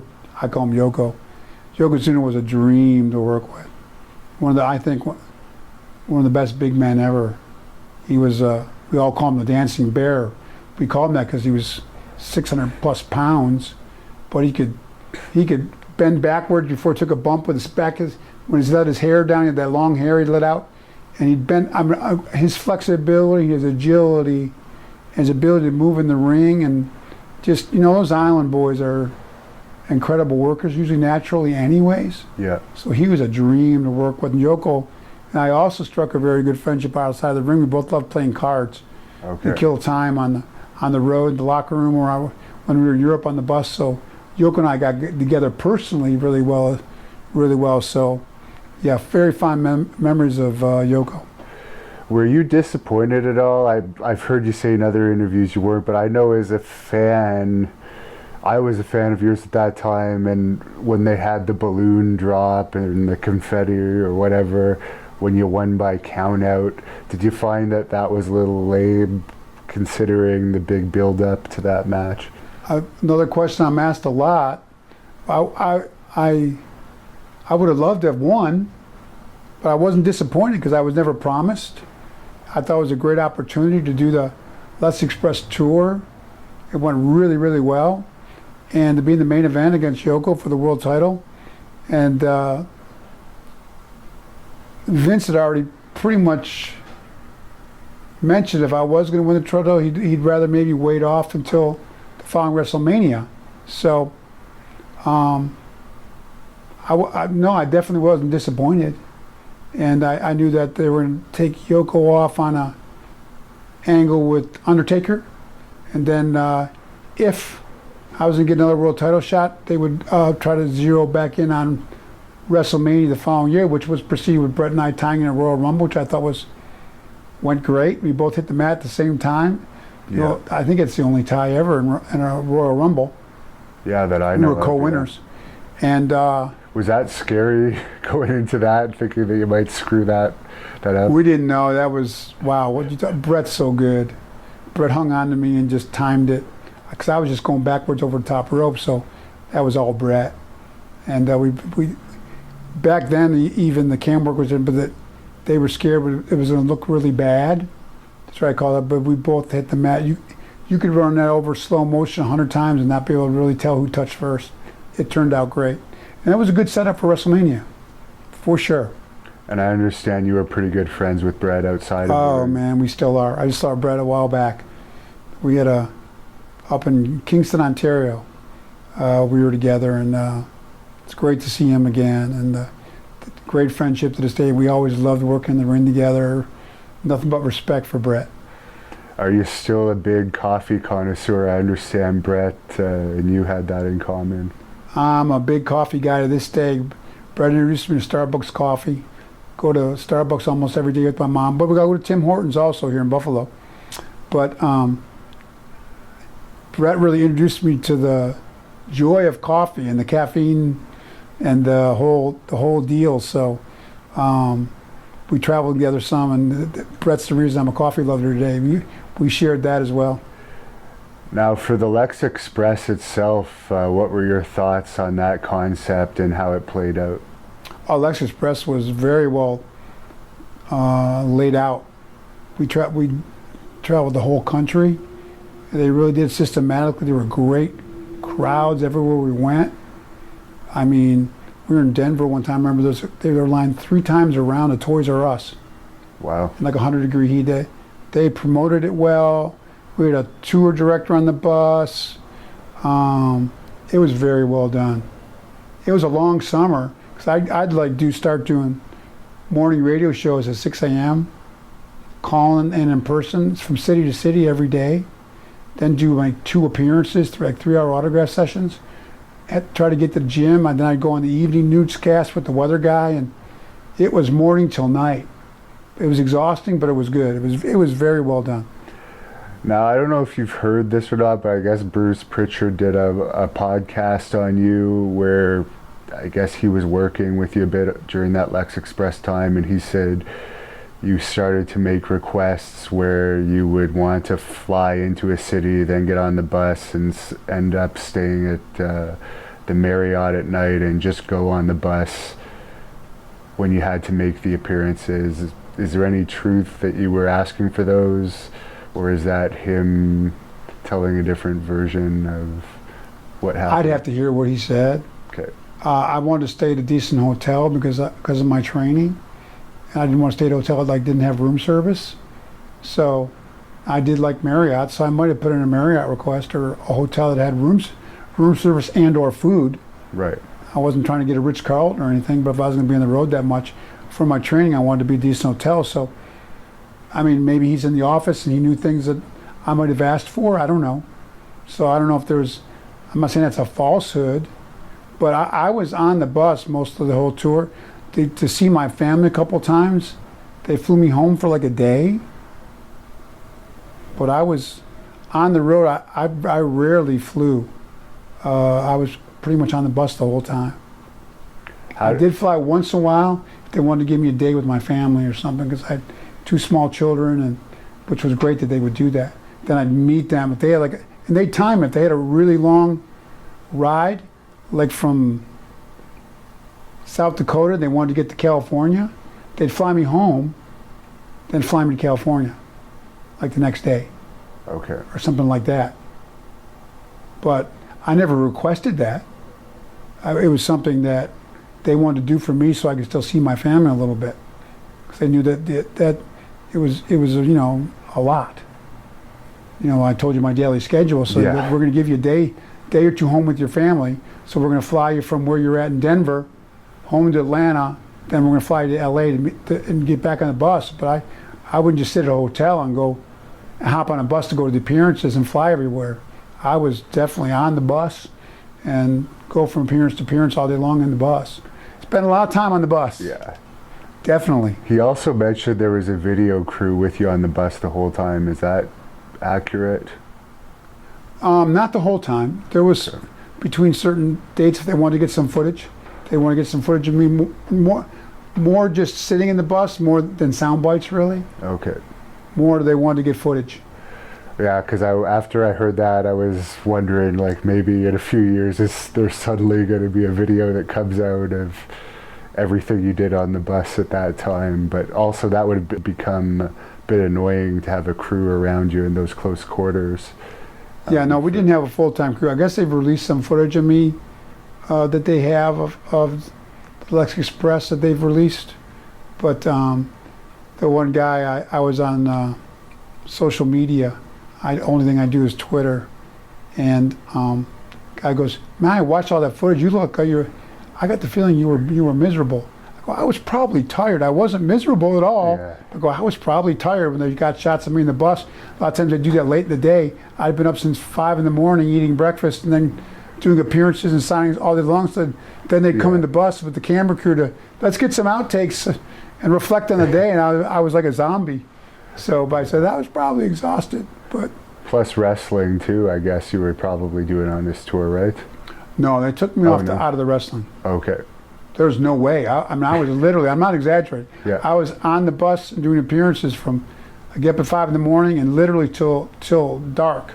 Wow. Maybe run to a gym and get an hour workout. It was literally all day long, every day. If you had an hour to work out and you were in a town where the Lex Express was promoted, how did you get people to leave you alone? Because I'm not anywhere near as famous as you, but people in my town bother me when I'm working out. So I can only imagine how difficult it would have been for you. You know, I always gone around the gyms just fine. I kind of got myself in the zone. I put a pair of headphones on, and Yeah. and there's a kind of like the gym type of more, I don't know if the hardcore is the word, but Gold's Gyms up, the guys are all in the training themselves. So during your workout, they might ask you for something on the way in or way out, or an autograph or a picture or something. But most people, in the types of gyms I trained in, because I needed a gym that had some free weights and things like that, they were pretty respectful of letting me get my workout in, for sure. Okay, that's good. So the Lex Express went for a time period that was supposed to happen, I guess, and then it just ended. So it was never supposed to be an ongoing thing. That was just for the SummerSlam. Okay. Lex Express. People ask me all the time, what happened to your bus? I go, I don't know. Maybe they turned it back in. I don't know. People thought I thought it was like my bus. It's funny. Yeah. Now, Ludwig Borga, everyone remembers that feud. He was kind of a controversial character in his later years, but what was your experience like working with him? Ludwig and I got along fine. I don't know if we were the best matchup in the ring, because he worked strong and I worked strong. Yeah. So, but outside of the ring, and he liked to go to the gym. We used to go to the gym together and stuff. So we got along good outside of the ring. But so, yeah, I think that might not have been the best match. It was a good idea, the premise of it, but I don't think our work, we were both relatively inexperienced, and he worked strong. And guys who would put over my strength usually end up being a little bit better match, because one guy's got to highlight the other, kind of. And experience-wise, that was kind of a tough matchup for both of us. But I always got along good, and I liked Ludwig. We always got along well. And what about Tatanka? Oh, he was great to work with. Yeah. Yeah. And I see him all the time still now at events and things, and great guy and fun to work with, and yeah, no issues there. He was fun to work with. His chops didn't bother you? Not at all. After Nate, the chops didn't bother me whatsoever. I can imagine. Yeah, Nate used to make my chest bleed the entire summer when I'd be every night with him in the ring. My chest had scabs all over it, so from those chops, busted me open. And towards the end of your WWE run, you were teaming with Davey Boy Smith. I understand you guys were friends even before that. Do you want to just talk a little bit about him? Yeah, we hit it off from day one. Once again, the gym thing, working out, and he came in and he looked incredible, and we immediately hit it off. Brett introduced us, because I have friends with Brett and Owen, and we ended up traveling all the time together, and I got to know his family. And when we were in Florida, I'd stay with Davey at his house. When we went to England, they took all the guys in the bus. They let Davey drive his Jaguar around. I stayed with Davey at his mom and dad's house, and we just became great friends. Great guy, great talent. You talk about being massively over in England. Oh my gosh, unbelievable. Wow. So we had a wonderful friendship. I really miss Davey. Great sense of humor, incredible guy. And you were teaming with him before you departed. What made you actually switch? Because I understand you took a pay cut when you switched over to WCW. I did. I was looking to actually renegotiate my contract with WB. It was just a business thing. So when your contract runs up WB at the time, you had to give a 90-day notice. Didn't mean you were leaving. Just meant you wanted to redo your deal. You just didn't want to roll over. So I wanted to be able to do maybe some things in the fitness endeavor, because the money back then, it was always good for me. But I thought maybe I could do some things outside of wrestling, workout wise, and make some extra money. Maybe doing commercials. I didn't know, but I wanted the flexibility in my contract. And so I gave my 90-day notice, because I didn't normally do that. But Vince and I were negotiating through it. My 90-day contract ran out, but Vince and I had such a good personal relationship that we went on for months after that, But the lawyers, it wasn't between Vince and I, but the lawyers are working that out, the language in the contract. And it was kind of dragging out a little bit. And I just had a happen chance conversation with Sting. I didn't even know they were going to start a new show. Right. And I told him, and it came up a conversation that my contract was up and I was no longer under contract with WWE. He goes, wait a second. Sting almost like dropped the phone. You're working at WWE right now and you're not under contract? I go, no, my contract, I gave a 9-day notice and expired a couple months back. He was like, you're kidding me. I go, no. So he called Eric Bischoff and the rest is history. I ended up being the surprise guy on Monday Nitro in Minneapolis. Now, Bruce told a different story, so I just wanted to get your opinion on that. He said that J.J. Dillon was continuously trying to get you to re-sign, and you kept saying you were going to and putting him off. And I guess that's why, in his opinion, J.J. may have had some heat with you after that. But J.J. never mentioned that to me. We're good friends now. We see each other quite often. I'm not aware of that. I did most of my negotiations was through a lawyer. Okay. So if there were, JJ might have had a problem with what was going on in negotiations, because negotiations sometimes can be tenuous and frustrating. Right. I was a little frustrated, but really the opportunity with a new show that I didn't even know about, Monday Nitro, came up all last minute. Right. I'd never planned. I totally planned on re-signing. I wasn't putting anybody off at all. I was planning on re-signing with WWE. Yeah, I just wanted to bring that up because this podcast, I'm surprised you haven't heard about it, but it was all about you. They talked about your career for 70 minutes, I think it was. Okay. I listened to it on the way down. Oh, I got you. But everybody's perspective can be different, right? Yeah. JJ's, he might have been very frustrated with my attorney. Yeah. But I was just trying to get the right language in there. My attorney was, not me. My attorney was the one guiding me. Right. It was just a business thing. But I wasn't like leading anybody on and like negotiating with WCW at the time at all. That all happened in a matter of like a couple weeks. I went from thinking I was going to re-sign with WWE to walking out on Nitro in a matter of like a week and a half. It all happened. And that quick. And you wrestled in New Brunswick, Canada the night before. Was that your last scheduled match, or was there other matches that WWE was expecting you to do? Once again, I was not under contract. Okay. So I was on night-to-night basis anyways. Right. But but one of the disappointing things was I wasn't able to give notice. Right.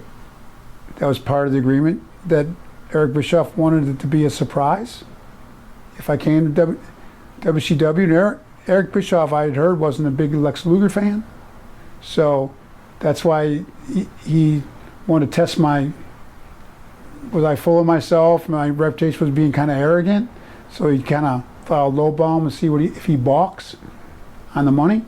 See if he really would like to come back here and work with us. I know Sting, you love him. He's one of your best friends. But, and Eric, I said, man, I'd love to be a part of that and get to come back and be with my best friend Sting, and got a new show going. So, and boy, it worked out good. But I definitely had great misgivings about Matsuda, the way he taught me in wrestling. It wasn't a thing of real character, integrity that I did with Vince, not giving me notice. And if I had done it over again now, even though it worked out literally good with me with WCW, I would have told Eric that I would have to give notice and talk to Vince. And if the stipulation was to just walk off his house show and the next night be in a ring with WCW, I would like to think I wouldn't do that. Now we all have things people realize behind the scenes, taking care of our family and taking the best opportunity, but I would have wanted to do it with character and integrity. And Vince and I were close outside of the ring. So that was, even back then, I had a lot of turmoil over that, doing it that way. What did you hear from the WWE side? Because obviously there was probably still pay that they owed you. You probably had some contact after. Did you hear any feedback to what happened? Yeah, they said, we're not going to pay you anything. So that was the feedback. You're with them now, and if you want the money, sue us. Did you? I did not. I see. I decided best to move on.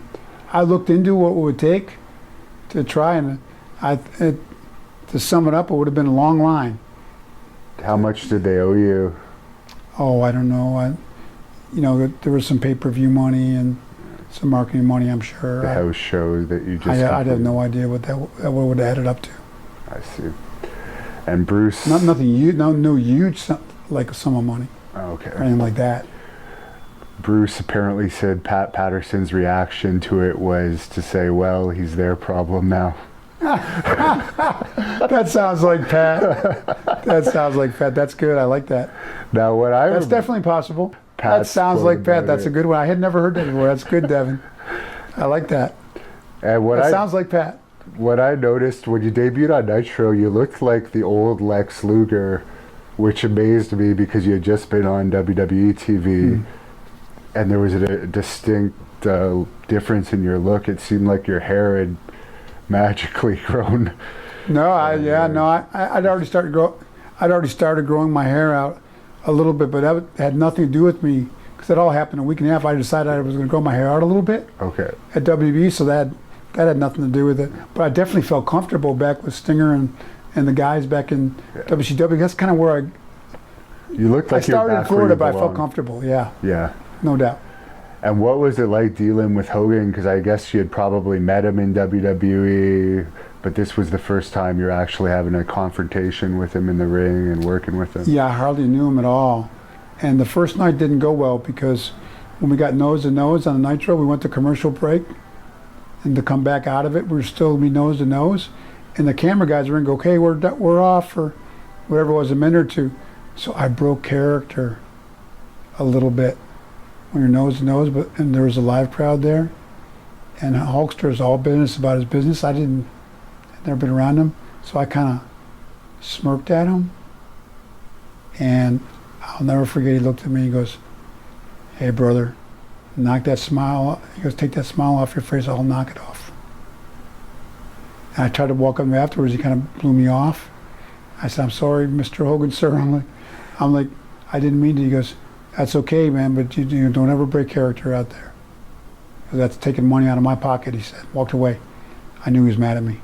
So I went home and told my wife, I go, "Boy, here my first night at WCW, and I just ticked off Hulk Hogan." I was like, oh my gosh, what a dumb thing to do. But I walked up.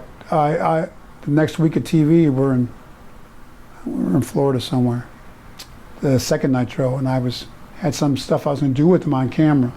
But I found him in his dressing room and knocked, and we had a nice discussion. I never wanted to disrespect. I thought we were off camera. I understand totally where you were coming from, and I just want to apologize. I go, I didn't mean any disrespect to you or the business, but at the same time, I want to apologize. He was very gracious, and we got along great. From that moment on, we got along great. I mean, obviously, he put the belt on me. Yeah, which is what I was in going to ask you about. '97. So we obviously got along really well outside of the ring, and I had enormous respect for him, obviously, and he had enough respect for me, obviously. He could have done that with anybody, and he gave me the honor. So that was huge. Acknowledgement for him. Wow. And were you surprised that night? I understand you found out just before you walked out to the ring that you were going to win the title. I couldn't believe it. We knew that they'd gotten heat left us laying for like months on end. Once in a while Sting would come out at the end, but I didn't know that Eric and Hogan talked about we need to give maybe a little bone for the guys. We're beating up every week because we're heat. We got lots of heat. Let's give the fans a little bone. So they did that deal with me winning the belt at Nitro, then he'd take it back at the pay-per-view the following weekend. That was the phrase he used, we got to give the fans a little bone. And the fans, man, what a response that night in Detroit. Do it live on a Nitro. Nobody saw that coming. I didn't know till almost right before I went to the ring. So I guess you became friends with Elizabeth because she was brought back to be with Ric Flair at some point in WCW, and you probably had interactions with her. Not a lot. I mean, you got to know, between the crews at those things and the production people and all the wrestlers, and they started bringing a lot of women in. So it would be passing in the hall and hey Liz, I called her Liz, And that was about it. For, gosh, the first couple of years I was back at least.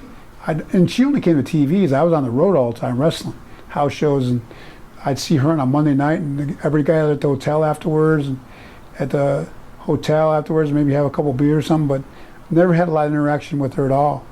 First few years there, to be honest with you, other than hey, how you doing? That was about it. So when did you start developing the relationship? Because obviously you had a family, but you were on the road all the time, and it was a real party atmosphere, from what I understand, in those days. It was, and I know now that there's no such thing as innocent workplace flirtations, but it started out as that, and it developed. We developed a relationship. We didn't think anybody knew, and then we actually got put together to work together, which wasn't my idea, but it was the idea of the booking people, and so now we were together on some house shows as well, and developed in the relationship that we liked hanging out together, and it was like a workplace relationship. I see. So it developed slowly over a period of like a year or so. At what point did it actually start affecting your home life? Well, probably immediately without me even realizing it. But obviously, I was a married man, and she was married at the time. So something neither of us, looking back in retrospect now through different set of eyes, had no business doing, period. But it happened, and I'm sure it affected my home life.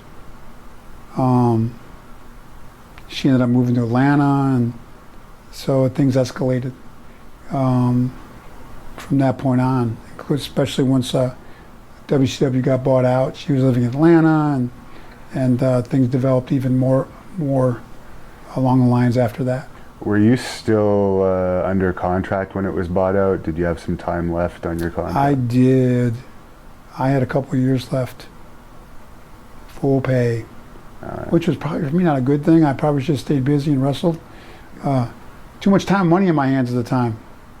So that's where the drugs and the partying really escalated. I had time off, and so you were didn't have to go to work. And, yeah. And you know that the drug thing, the pills and the alcohol escalated slowly over a number of years. I never thought I had an issue with it. I thought I was so disciplined in my training and eating and everything in the gym that I don't have any issues with drugs or alcohol. You know what I mean? 'Cause I'm Lex, you know, so it. So.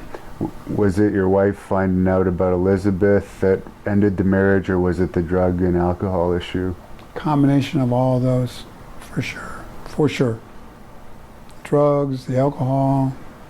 My wife tried to give me a second and a third chance when she found out about Elizabeth, and I was unrepentant. Did Macho Man ever have any issue with you dating her when you guys were still working for WCW? Never. Macho had a great relationship. He never expressed anything, even a tinge of that around me. We always continued to have a good, jovial, fun friendship inside and outside of the ring. From the way Liz had explained it to me at the time, she had remarried. He had a bunch of girlfriends for years. They had really moved on, both of them. So, yeah, Randy never expressed anything, that he was upset or anything like that. If that's what you mean. Was she already into the pills and stuff before she started dating you, or did you kind of? I get asked that question a lot. I can't speak for her because I wasn't ever really around her much before I met her. So when I met her, she would drink a little bit, and she would, like a lot of people in business, we'd pop a few pills or something once in a while. To what extent she did or didn't prior to, or if she ever had issues with that before she met me, I don't know. So at the time of her passing, were you guys both divorced? I was separated and she was divorced. Okay. And the domestic abuse allegations. Right. Did anything really come of that, or what was that all about? Was that just the we had bad an time? argument at the townhouse I was at. We had parked in the garage door was open. I don't know what the neighbor felt she saw, but she had called the police, and we both explained to the police. Liz had a mark on her face from walking the dogs like a week prior, a scrape mark. But when the police came, the one police guy, we kind of both felt that he wanted to take me to jail. Liz and I both felt that way, and we both told him that we had 2 dogs, a German Shepherd and a Husky, and they could get frisky with each other. And they wrapped him on her leg. She fell down, had an abrasional mark on her face. Now she'd been crying because we'd argued that night. It wasn't a physical thing, Right. but she was crying. But even the officers were there that night when they came out and the guy cuffed me.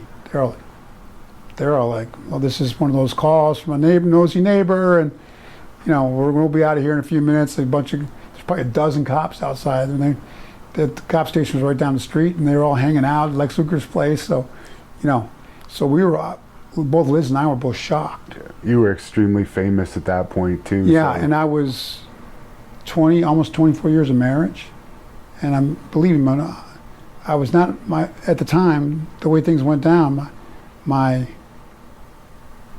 kids, and especially my wife, they were no big fan of mine at the time, to put it mildly, and rightly so. Right. And even they were like, on the domestic disturbance thing, they were like, my gosh, Dad, you're a mess right now. We hate your guts, but they know 24 plus years of relationship, never any sign or a hint of that kind of thing. Right. So it would have been, so out of character for me. Even they're like, you're a lot of things, but not that. Was what came off my ex-wife. But it happened. It was a tumultuous time. A lot of drama goes on, and when you're making bad decisions in life, things go downhill. They can go down quickly.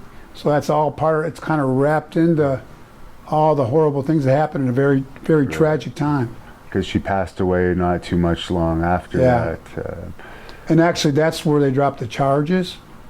I don't know about forensics, but apparently when they checked her out, it's Cobb County, I was on their radar where this all happened outside of Atlanta. And I guess what my lawyer told me was that when they did the autopsy, the guy, I don't know, who does the forensics said that was an abrasional type injury. That wasn't a impact like kind of injury. Right. And which confirmed what we had both told him, the officer, that had happened. Yeah. At the scene, but he arrested me anyways. But once you're arrested, you're arrested. So, and they dropped the charges based on, it was what my lawyer told me. Because I don't think Cobb County would have dropped any charges against me at the time. They had me on 17, I think, felony counts on drugs because the amount of drugs I had at my place at the time. Was that for selling, or was that you consumed a lot?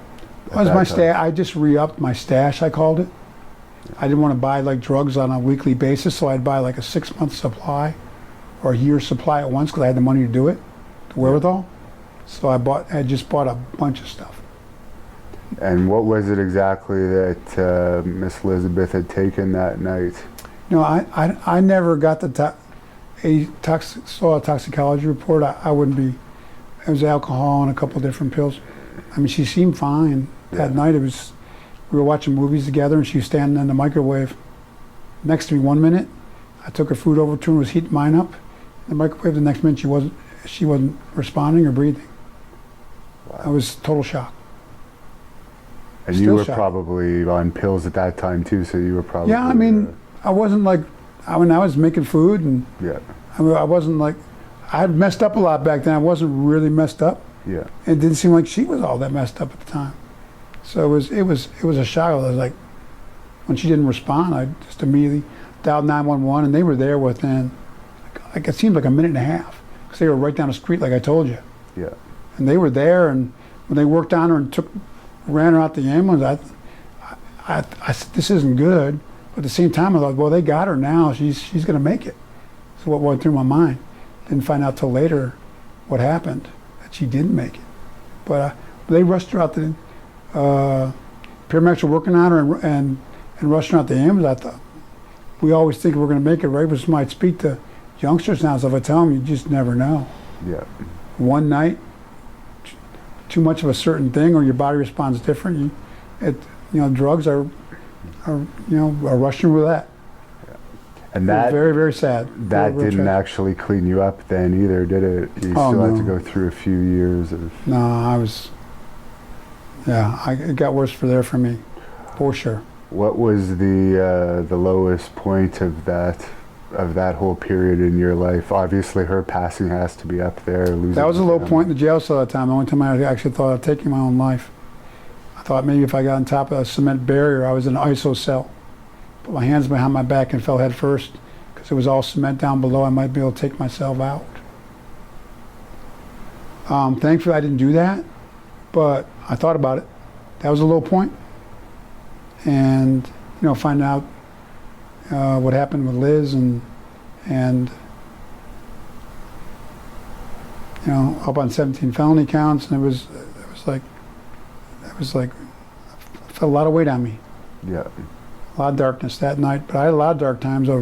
I'm a living, breathing miracle of God to still be alive. For the next few years, it went from bad to worse with drugs and alcohol, and one bad decision after another, for sure. And it was religion and treatment that ultimately got you over that, from what I understand. Treatment helped, but it didn't work right away for me. It was definitely on April 23rd of 06 when I met Jesus, and I had a road to Damascus experience, and he rescued me. He delivered me. Over a period of a couple of years, he gave me delivery from all drugs and alcohol, and I've been clean ever since, and my health is great, and I'm very thankful for that. What was different about that particular instant experience you had from being an atheist all your life to others? Because I'm sure you've had some religious interactions prior to that. Some, but like I said, I was an atheist most of my adult life, and it was, people ask me what was the biggest difference before April 20th of 06, April 23rd of 06, and after, or just a peace that surpasses all understanding. I talk about that I had. I never had, no matter how much money, fame. I always thought that there had to be more. I always chased the creation rather than the creator, not realizing that the thing missing in my life was a relationship with the creator of all things, and that's God. So once I had that relationship secured with him through Jesus for what he did at the cross, I had an immediate peace, and then a respect for my body. That's part of God's creation, and just that's what's real key for me. I really can't take the credit of God turning my life around. Do you think the reason why you're not yet in the WWE Hall of Fame could possibly be because of animosity from that Nitro? I'm with the ambassador program now, so if there was animosity, I don't think I'd be an ambassador for WWE. So I don't know. It'd be a real honor if I ever get in. Someday, there's a lot of great wrestlers that aren't in there yet. So someday I ever get it, it'd be great. If I don't, I don't. But it'd be a real honor if I ever do, of course. Now, there's not a lot of time left, but I am going to ask you some fan questions. Okay. We may have to do a part 2 down the road since you're not too far from me, and there's still a lot we didn't cover in this interview. That'd be great, Devin. I'll pop in some fan questions now. If UFC was an option in the 80s, would you have considered that as a career? No. I wouldn't want to get beat up for real. We took enough beating in wrestling with bumps in the ring. I wouldn't want to get beat up for real for a living. I don't think I would have been interested. But it wasn't as big then as it is now. No. But that would have been more for guys like the Steiner brothers or Dr. Death, or some of the guys had that real. I was a football player. I wasn't a shooter. I would have been more I think, an option for the wrestling guys, like those guys, rather than somebody like me. Who was the hardest opponent to torture rack? You know, surprisingly, some of the bigger guys, like I had Big Show up in the rack. He wasn't difficult at all. Of course, he helped a lot. People think it's the biggest guys, but sometimes the shorter, heavier guys were harder to get up. One of the guys was Joey Baggs, one of the guys I used to work with on TV a lot. He was shorter and heavier and bottom heavy, so he was difficult to get up. And I had one guy, I wrestled live on TV one time that, I'm not recalling his name right now, but he was difficult to get up. So, and you'd be surprised, some of the bigger guys were easier to get because they were a little taller. So the distance was shorter. A matter of physics, sort of. What was your all-time favorite match? Wow. That would be hard to pick. I had a lot of great matches I worked with every top guy in the business. That's a great question. I think my first world title match I had with Rick Nate in Baltimore was very memorable. The world title. Crowd response, I really remember that. I had my first match with Bret Hart. It was up in Winnipeg, Canada house show. I always remember that match. We clicked right away, both in the ring and personally. My match with Hogan in Detroit when we switched the title, that was huge. Man, there's so many. I wrestled almost 5,000 matches, so I get asked the question a lot. It's a good question, but it's really hard to say to just pick one match. Did you enjoy being a heel or a face more? There was a tag match against the Steiners in a pay-per-view we had one time, Sting and I, because we were all such good friends. Yeah. We had a really good match, and it felt really good afterwards. That was another match that really stands out to all four of us, really. Did you prefer being heel or face? I enjoyed both. I think it was easier to be a heel, because I always felt it was easier to get people ticked off at you than it is to get them to love you. So as a behind the scenes, I felt that was easier and a little more fun to be a heel and trying to make people love you. But I enjoyed both. Who would you ideally want to induct you into the WWE Hall of Fame if you were inducted? That's a good question. There's a lot of guys, but probably if he would do it, definitely Stinger would be I think a great choice. It would mean a lot to both of us, really. Do you still follow wrestling? I do, definitely. Any favorites? Gosh, these guys are so talented now. My gosh. These guys do stuff that I never dreamed of. They're so athletic and they look great. Their costuming and there's so many good ones now. Obviously, John Cena's had a great career. Not many guys left in my generation, but there's so many good young talents now. That'd be really difficult to pick just one. Do you have any stories about Haku Ming, also known as Ming? Great guy. We loved having him around, and he was like a bodyguard when we go out. I've heard a lot of stories about him. I worked with him. We got along great, and he was a joy to work with. But I've heard probably the same stories everybody else has, that they called it the goozle, where you grab guys by the throat and they like go unconscious. It's for real. I've heard a lot of unbelievable stories about that. Thankfully, he never did it to me for real. Where you grab guys by the throat, unbelievable. What a man's man, for sure. What's your opinion on Dusty Rhodes? He was a real mentor, and he gave me my finish, my character when I came to WCW, the backbreaker. Spent a lot of time with me on interviewing and just have a debt of gratitude to him. He's mentored a lot of guys, and a real credit to the industry for sure. Why was your TNA run so short? Did that have to do with your injury or other reasons? TNA, at that time in my life, I had a lot of other stuff that we prior talked about. My mind wasn't really on wrestling at that point. It was on staying alive at the time. I was in a life and death struggle with drugs and alcohol. Did you ever try to get back in with WWE before WCW closed? Any like contract negotiations during that period? No. One time I left back in '95. Yeah. When we got bought out, my contract was for 2 more years, guaranteed. So we never had any discussions. But then obviously my life had completely fallen apart. I wasn't even, to be honest with you, thinking about wrestling at that point. What's your opinion as a Christian on how Ric Flair lived his personal life? I love Nate, and he's one of the most dynamic, charismatic guys I've ever been around.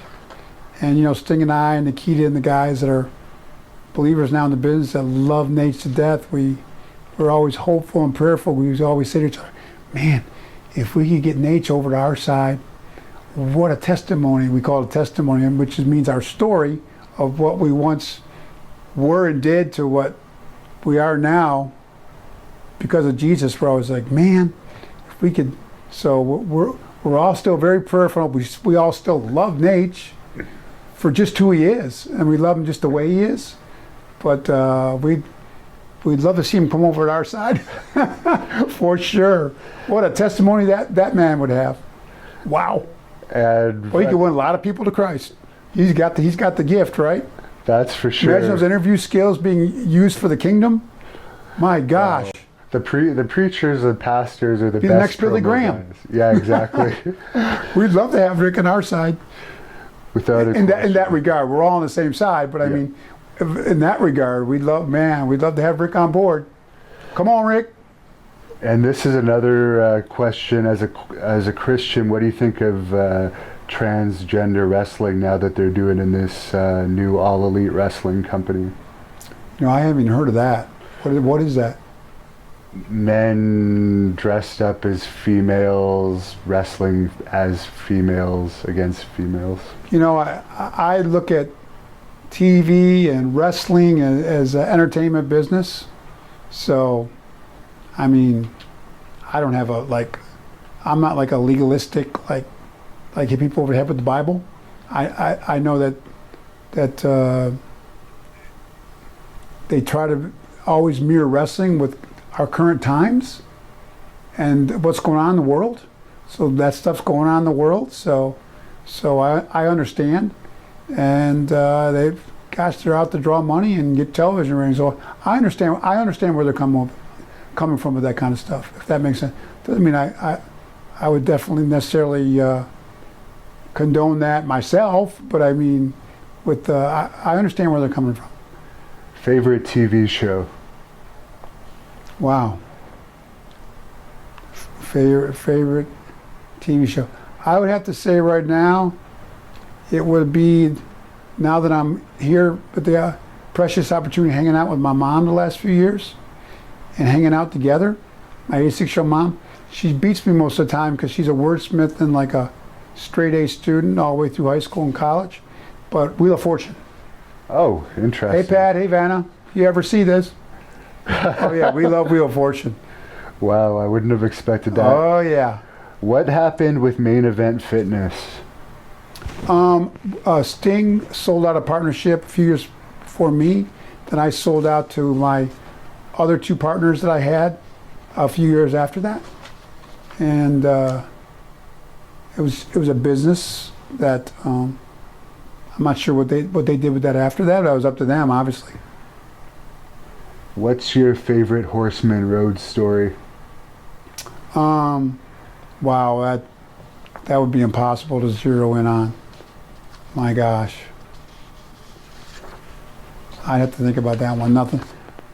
We had so much fun together. Town that you got the biggest pops in? Wow. Baltimore was always a good town for me. That's the first one that pops into my head. Being on the cover of the WWE magazine with Michael Jordan, what was that all about? Oh, that was cool. I was at a conference with like top athletes from every sports endeavor, and for pro wrestling I was chosen, and I got to hang out with all those guys for a weekend and play golf together, and we did a bunch of photos in front of the Magic Kingdom Castle. It was down at Disney World, so it was a great weekend, and loved hanging out with those guys, and sure makes for a memorable wrestling magazine cover for sure. And fans, this is going to be the last question I'm asking because I'm out of time here with Lex, but we covered a lot of what you're asking in the full interview, which will be posted in high quality.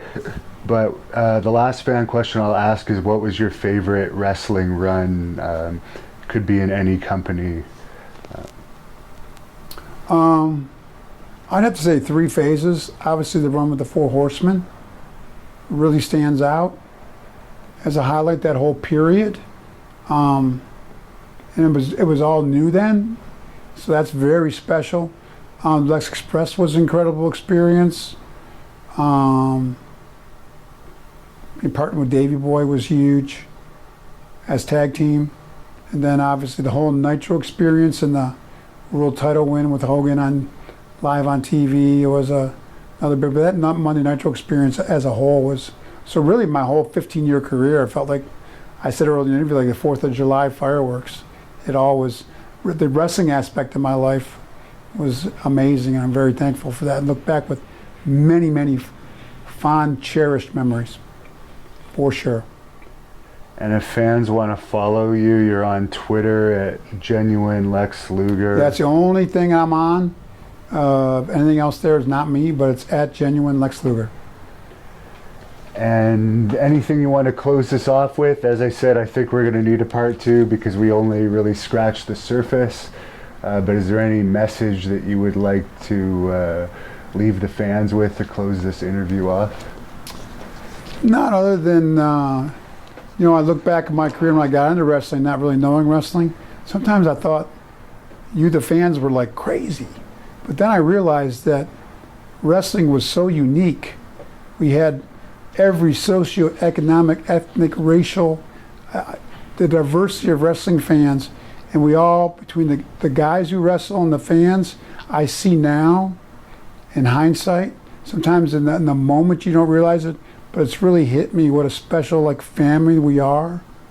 And when I go to interact with the fans now, there's so much love, and it really does, we feel like we're a family when I see the guys and the fans, and I don't think there's anything like wrestling, and I just want to let the fans know I love them. I love when I get to see them when I'm out and about, and it's a really special, pro wrestling's very, very special, very dear, and then the fans are, and the guys. It's hard to describe even really, it's really special.